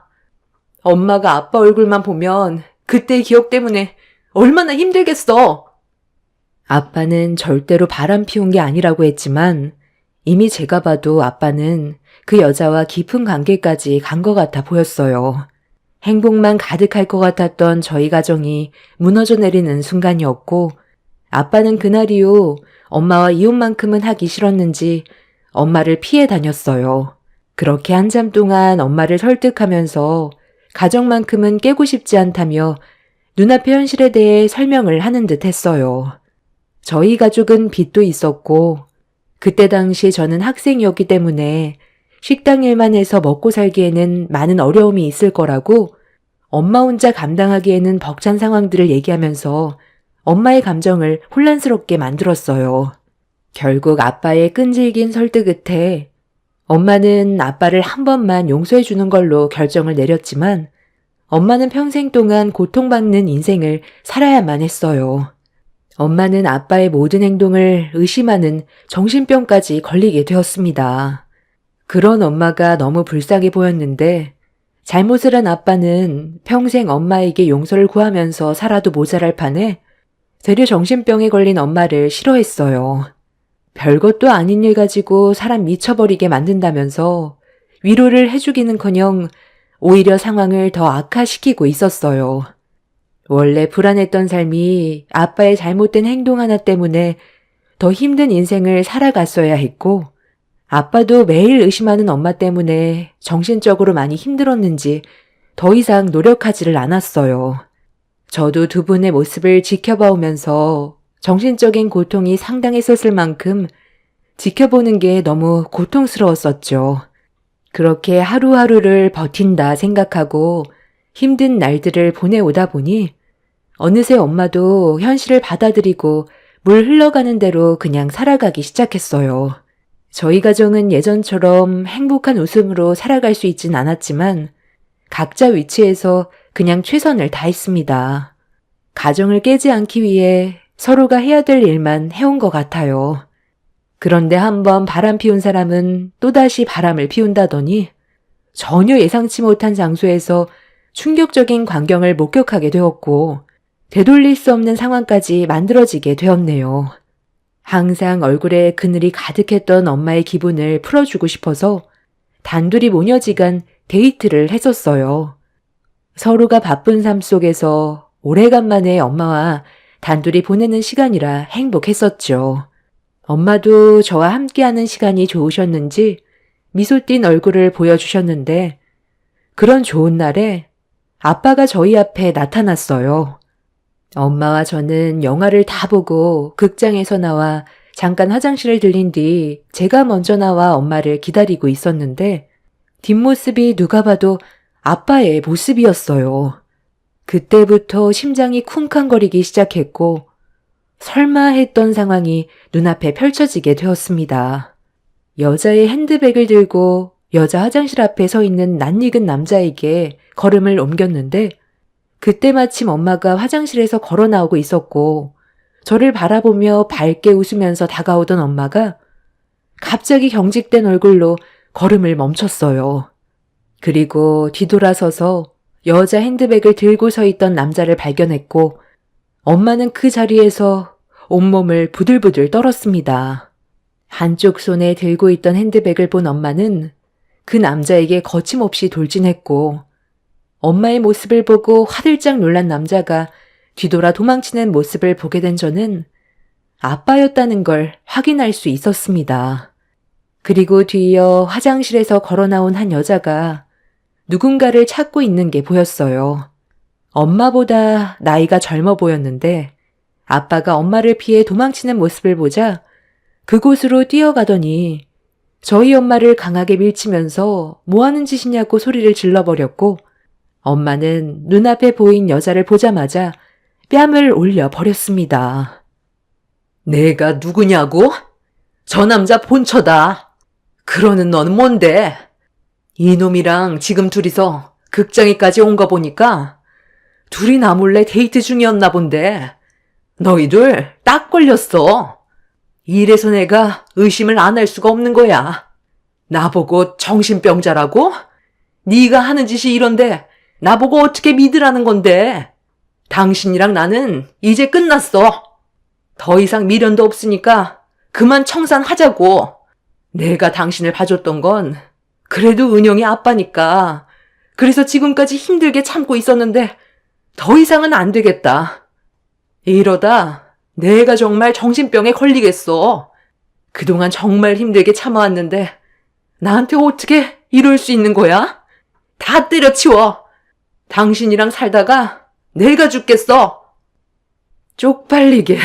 저 여자 왜 저래? 누가 바람인데? 남녀가 영화 보러 오면 무조건 바람인 거야? 강우 씨, 저랑 여자랑 지금까지 살아왔던 거야? 그동안 스트레스 받아서 어떻게 살아왔대? 잘 됐네. 이참에 이혼해버려. 그리고 그냥 나랑 살자. 사는 게 많이 힘들다며.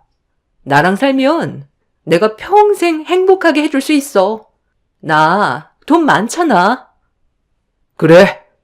나도 이 사람이랑 그동안 사는 거 정말 지긋지긋했었는데 이제 그만하고 싶다. 우리 이혼하고 갈라서자. 어차피 은영이도 제 앞가림할 나이 됐고 우리 관계 좋아질 수 없잖아. 아빠, 지금 제정신이에요? 엄마를 두고 저 여자한테 가겠다는 거냐고. 아빠는 내가 상처받는 걸 진짜 원하는 거야? 저 여자가 나랑 엄마보다 중요해? 지금 가버리면 평생 얼굴 안 보고 살 거야. 아빠 옆에 있던 상간녀는 저에게 저와 엄마가 보는 앞에서 아빠 옆에 찰싹 달라붙더니 불쾌하다면서 영화 말고 술이나 먹으러 가자고 저희 모녀 앞에서 아빠를 데리고 극장을 나가 버렸어요. 그날 아빠는 저와 엄마를 극장에 남겨둔 채 뒤도 안 돌아보고 상간녀의 손을 잡았어요. 그 모습에 엄청난 충격을 받았고 엄마는 그날 이후 아빠와 결국 이혼을 결정했어요. 저도 더 이상 엄마의 아픔을 원치 않았기 때문에 하루빨리 갈라서는 게 속 편할 거라고 생각했어요. 그렇게 엄마는 아빠에게 악착같이 이혼 위자료를 받아내었고 저는 아빠와 평생 절연하기로 마음을 먹었어요. 엄마한테 한 번도 아닌 2번의 상처를 준 거에 대해 오만정이 다 떨어졌었죠. 그렇게 아빠는 엄마와 이혼을 하고 난 뒤 어떠한 연락도 없었고 저를 찾지도 않았는데 저는 그런 아빠를 이해할 수가 없었어요. 30년 가까이 함께 살아온 엄마보다 잠깐 만난 상간녀에게 가정까지 포기할 정도로 마음을 뺏겨버렸다는 게 납득이 되지 않았고 저는 그런 아빠가 너무 원망스러웠어요. 그리고 엄마는 아빠와 이혼을 하고 나서 그동안의 삶이 많이 버겁고 힘드셨는지 살면서 술은 입에 대지 않았던 분이 처음으로 많은 술을 드셨어요. 매일을 눈물로 보내면서 상처받은 마음을 술로 쓸어내리는 모습을 지켜보는 저도 너무 마음이 아파졌어요. 그런 생활이 반복이 되던 도중 엄마에게 예상치 못한 사건이 터지게 되었습니다. 제가 그날 퇴근이 좀 늦었었는데 그날따라 차가 많이 막히더라고요. 다음 날이 주말이라 엄마 바람 좀 쐬어주려고 바닷가에 같이 가려 했는데 차가 너무 많이 막혀서 마음이 조급해져 엄마한테 좀 늦을 것 같다고 설명드리려 전화를 했는데 제 전화는 무조건 받았던 엄마가 전화를 받지 않았어요. 그래서 그날도 술을 드시고 주무시는 줄 알고 서둘러 집으로 향하고 있었는데 모르는 번호로 전화가 왔고 생각 없이 받아보는 순간 저는 너무 놀라 급하게 차를 돌렸어요. 엄마가 교통사고를 당했는데 많이 위급하다는 충격적인 말을 듣게 되었죠. 분명 집에 계셔야 될 엄마가 왜 밖으로 나왔는지 알 수 없었고 도대체 어떻게 된 상황인지 몰라 서둘러 병원을 도착했는데 제가 도착했을 때 엄마는 이미 숨을 거두셨어요. 전혀 상상조차 하지 못했던 일을 겪게 된 터라 제정신이 아니었지만 엄마가 왜 그런 선택을 했는지 이해할 수가 없었습니다. 제가 아직 엄마 옆에 있는데 저를 봐서라도 그런 선택은 하지 않아야 되는 게 맞는 건데 엄마는 이 세상에 더 이상의 미련이 없었는지 결국 삶을 포기했던 거였습니다. 운전을 했던 사람은 엄마가 갑자기 뛰어들어 피할 수도 없었다면서 괴로워했었고 저는 죄송하다는 말밖에 할 수가 없었어요.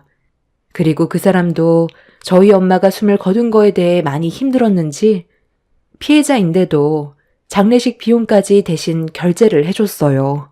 이 모든 게 아빠 때문에 벌어진 일이라 당연히 알아야 될 것 같아 전화를 했어요.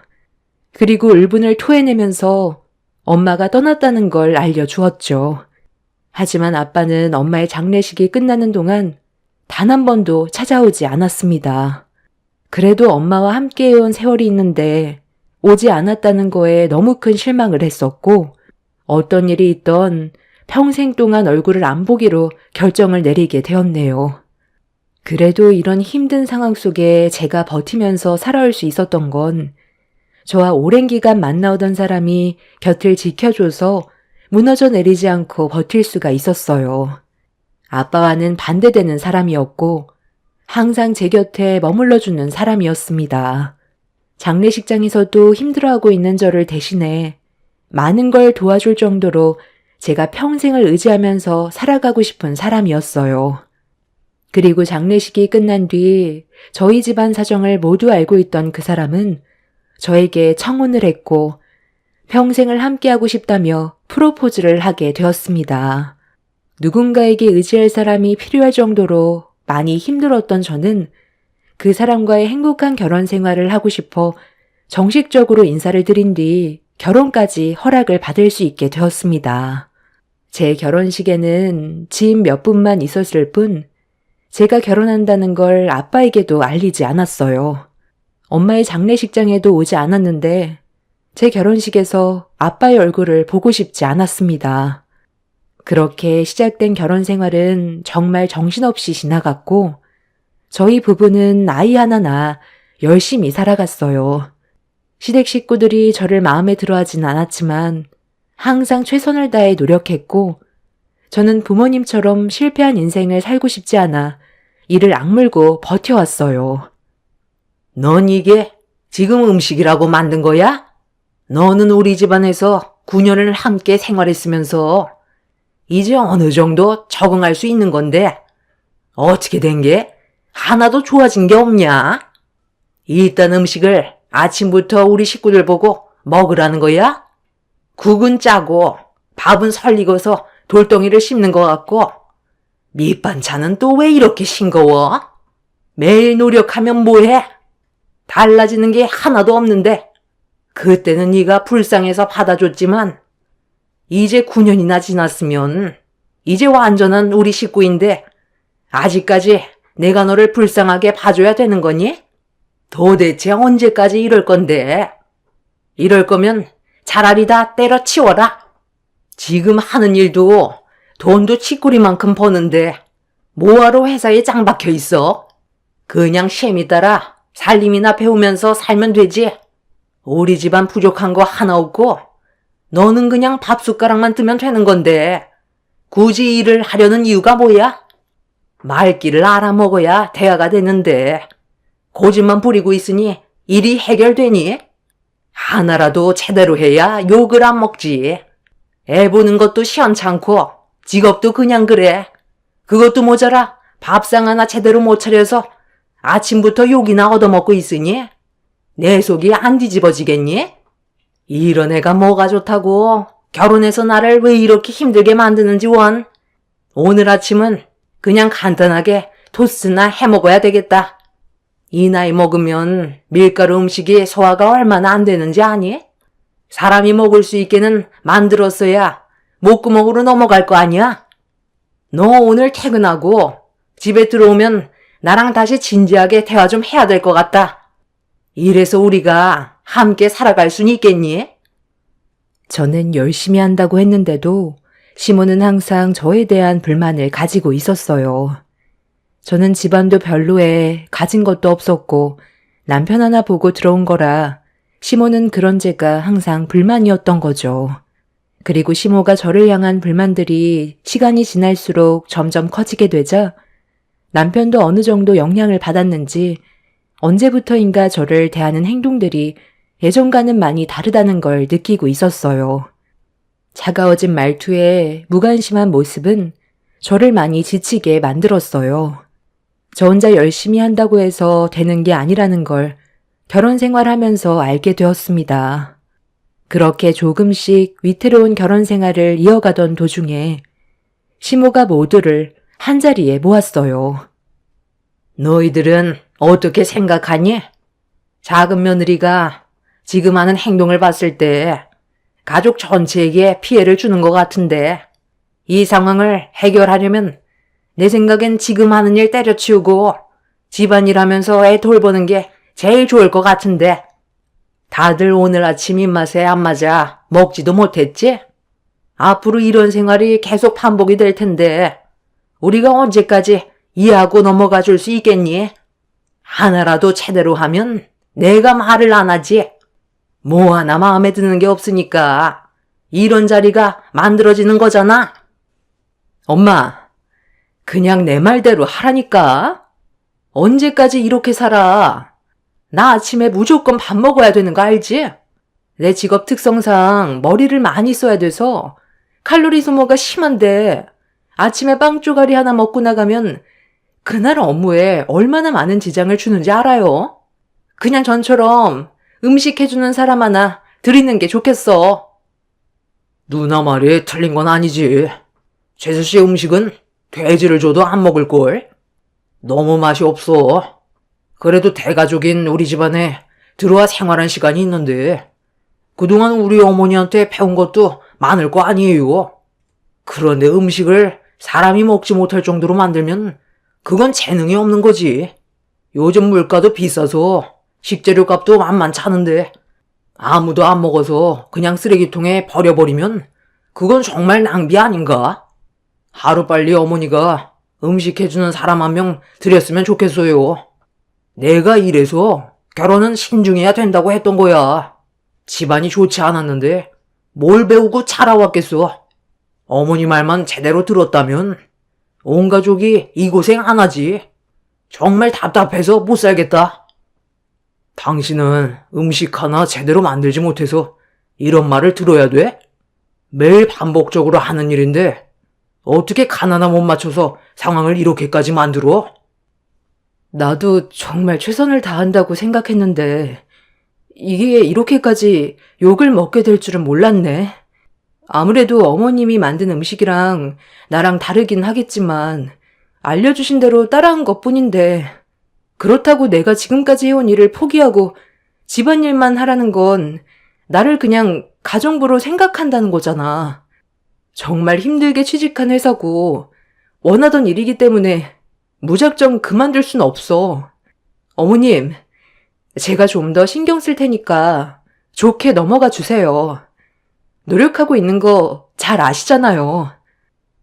집안 분위기는 상당히 안 좋아졌고 남편은 제 편을 들어주는 게 아닌 오히려 저에게 상처되는 말을 퍼부었어요. 결혼 초에는 항상 제 편이었던 사람이 시간이 좀 지났다고 저를 함부로 대하는 모습은 너무 큰 실망으로 다가왔고 결국 그날 남편과 따로 대화를 하면서 부부 싸움으로까지 이어지게 되었습니다. 안 좋은 감정은 날이 가면 갈수록 커져만 갔어요. 그리고 시댁 식구들한테도 점점 지나칠 정도로 막말을 듣게 되자 제가 설 수 있는 위치가 없다 보니 제 자신이 점점 웅크려지게 되었고 이혼만큼은 절대로 하고 싶지 않았던 제가 남편과 이혼을 고려하는 상황까지 오게 되었습니다. 시댁 식구들은 제가 혼자라는 걸 알고 더욱더 막대하는 것 같은 느낌이 들었어요. 그래서 한마디를 해도 비수를 꽂는 말을 거침없이 뱉어댔었고 남편도 뒤에서 그런 모습들을 지켜봐서 그런지 처음과는 다르게 저를 함부로 대해도 된다고 생각한 것 같았습니다. 결혼하고 나서 시댁에 들어와 살 때는 저를 딸처럼 대해주겠다는 시모는 어디 가고 저를 개만도 못한 취급을 하면서 더 이상 필요 없다는 식으로 떨쳐내고 싶어하는 모습을 거의 매일 눈만 마주치면 그런 마음을 표출했어요. 제 가정 환경이 좋지 않았기 때문에 자존감이 많이 낮은 상태였던 저는 고개를 들 수 없었고 밤마다 숨죽여 눈물로 힘든 하루를 보내고 있었습니다.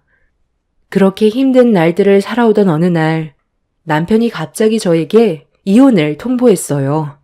남편 입에서 먼저 이혼 얘기가 나올 줄 몰랐는데 예상치 못한 말을 들어서 당황한 저는 갑자기 무슨 이혼이냐고 말까지 더듬으며 왜 그런 생각을 가지고 있는지 물어보게 되었습니다. 남편은 조금의 망설임도 없이 제가 더 이상 여자로 느껴지지 않는다며 집안 분위기도 안 좋고 저와 함께 사는 게 즐겁지 않다면서 이혼에 대한 확고함을 보였습니다. 9년 만에 저희 부부는 금이 가게 되었고 저도 좋은 감정이 없었던 터라 남편이 꺼낸 말에 동의를 하게 되었네요. 그런데 이미 시댁 식구들은 이런 사실을 전부 다 알고 있었는지 저를 거실로 불러 세웠어요. 이혼을 결정했다고? 그럼 너만 나가면 될 것 같다. 내 손자는 여기에 놔두고 너 혼자 짐 싸서 나가라. 능력도 없는 네가 우리 손자 키웠다가 인생 망칠 일 있니? 어머님, 제가 성우 엄마인데 당연히 제가 데려가야죠. 저도 최선을 다해 잘 키울 수 있어요. 다른 건 몰라도 애는 제가 데려갈 거예요. 네가 데려가면 일하는 동안 그냥 방치해두게? 학교 다녀오면 학원도 다녀야 되고 해야 될 일들이 앞으로 얼마나 많아지는데 네 옆에 있으면 학교 다녀온 뒤 집에만 처박혀 있을 거 아니야. 요즘 세상이 얼마나 빠르게 변화되고 있는데 애를 방치하려고 해? 쥐꼬리만한 월급으로 풀칠이나 할 수 있겠어? 만약에 네가 정말 데려가고 싶다면 너한테 있는 재산 전부 다 토해내고 가거라. 나는 손해보는 장사는 하고 싶지 않거든. 정말 내 손자 데려갈 생각이면 네가 가지고 있는 재산 탈탈 털어서 내 아들한테 넘기고 양육비도 받지 않겠다고 한다면 내 손자 너한테 남겨주마. 내 아들이 너랑 보낸 9년의 시간 되려 위자료 받아야 하지 않겠어? 그게 싫으면 법적 소송으로 가던가. 내 큰딸이 변호사인 거 알지? 너도 변호사를 선임하겠지만 대형 로펌 변호사와 비교가 되겠니? 시모는 갑자기 제 아이를 주지 않겠다며 데려가면서 전 재산을 토해내야 된다고 압박을 가했어요.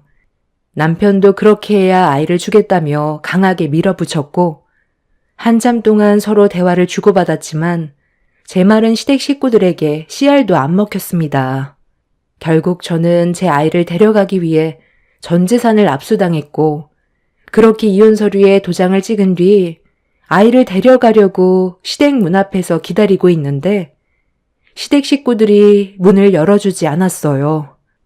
그때 뭔가 잘못됐다는 걸 느끼게 되었고 당장 제 아이를 보내달라고 했지만 시댁 식구들은 아무것도 없는 빈 껍데기인 저를 그동안 먹여주고 재워준 것만도 감사하게 생각하라면서 아이는 저에게 보내지 않겠다는 충격적인 말을 꺼내었고 그 자리에서 한참 동안 오열을 하며 애원했지만 굳게 닫힌 문은 열리지 않았습니다. 이런 상황을 해결하기 위해 제가 할 수 있는 건 변호사를 선임하는 방법밖에는 없었어요.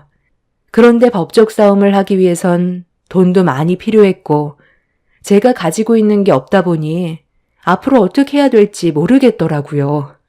너무 막막했어요. 그래도 9년을 함께 얼굴 보며 가족처럼 지냈던 사람들이라 믿고 행동했던 건데 전 재산 압수하고 애까지 뺏어갈 거라곤 상상조차 하지 못했습니다. 상황이 좋지 않았지만 무슨 수를 써서라도 아이를 데려와야 할 것 같아 변호사와 상담도 하고 법적 준비를 하고 있었는데 남편한테 전화가 왔어요. 새 출발하게 해준 것만도 감사하게 생각하라면서 가진 것도 없는 제가 아이를 데려오면 뭘 해줄 수 있을 것 같냐고 아이의 미래를 위해서라도 쓸데없는 행동하지 말고 혼자 살라고 저에게 쐐기를 박았습니다. 남편의 말을 듣고 있던 저는 무슨 말이라도 해야 되는데 말문이 턱 막히더라고요.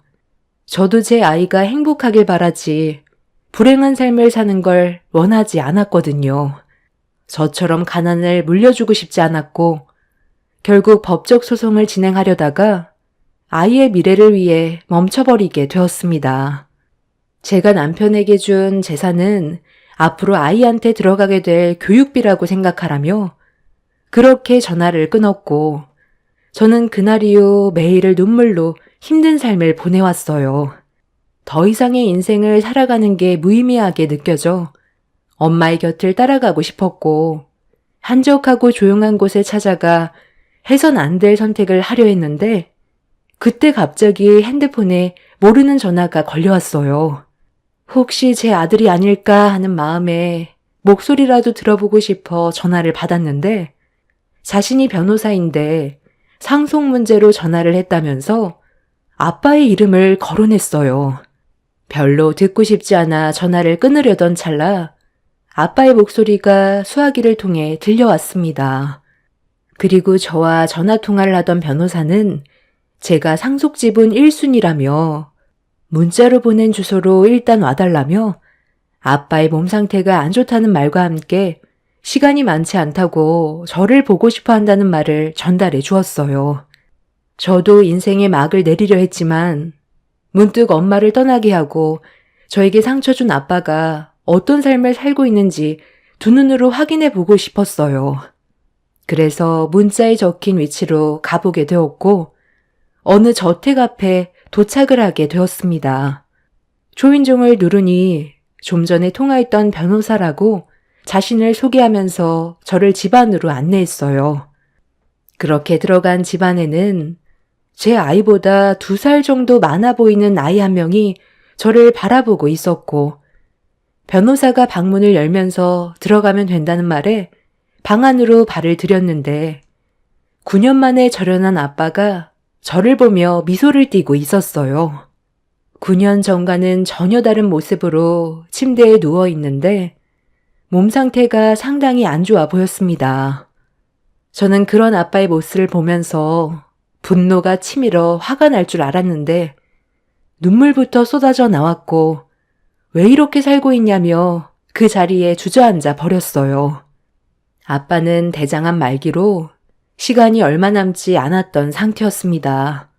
아빠는 저에게 미안하다는 말만 반복하면서 저에게 용서를 구하고 싶었지만 그동안 용기가 나지 않았다면서 자신의 잘못으로 인해 엄마가 세상을 떠났는데 너무 죄책감이 들어 차마 장례식장에는 갈 수 없었다며 아빠도 눈물을 흘렸어요. 아빠는 저에게 솔직하게 내연녀와 바람 피웠던 걸 인정했어요.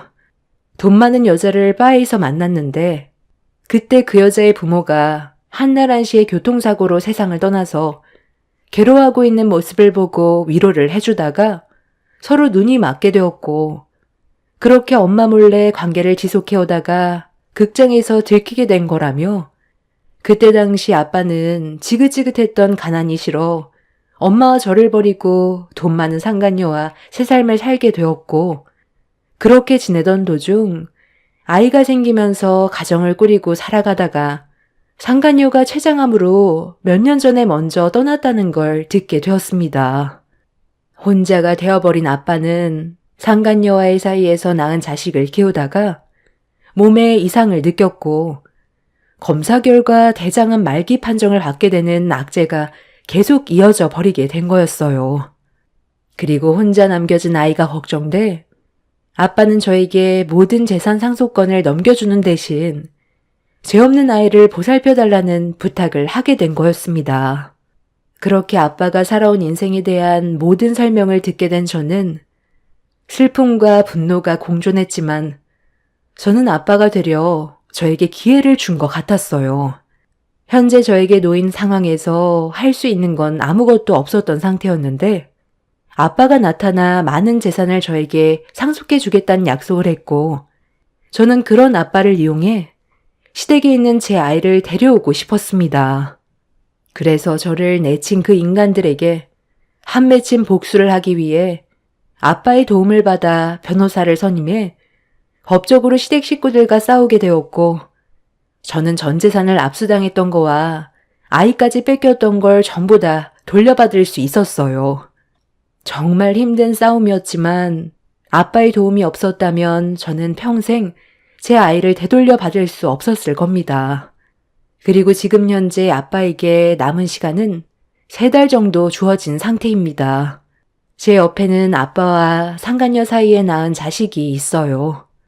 아빠는 저에게 모든 재산을 넘겨주는 대신 아빠와 상간녀 사이에서 태어난 아이를 제가 돌봐주길 바라고 있습니다. 앞으로 제 아이와 살면서 부족한 없는 인생을 만들어갈 수 있을 정도의 재산을 받았지만 그 아이를 볼 때마다 극장에서 받았던 충격적인 장면과 엄마가 고통스럽게 세상을 떠났던 게 계속 떠올라 마음이 안 좋습니다. 아빠의 재산을 받기 위해 약속을 했지만 제가 과연 그 아이를 보면서 버틸 수 있을까요? 6살인 제 아들과 2살밖에 차이가 안 난다는 것도 충격이지만 평생 이런 사실을 가슴에 묻고 사는 게 정답일까요? 저에게 주어진 삶이 이런 거라면 그냥 받아들이고 살아야 하는 건지 모르겠어요. 하루하루가 답답하고 괴로운데 아빠와 상간녀 사이에서 태어난 아이는 저에게 많이 의지하고 있는 상황입니다. 아무래도 두려운 마음이 큰 것 같아요. 그 여자가 병으로 떠났는데 아빠까지 병으로 떠나게 되니 얼마나 무섭겠어요. 죄 없는 이 아이도 행복해질 권리가 있는 거잖아요. 앞으로 어떤 삶이 펼쳐질지 모르겠지만 현실을 받아들이고 최선을 다해 다시 살아보려고요. 한 번뿐인 인생 후회보단 행복을 위해 달려가는 게 좋을 것 같아요.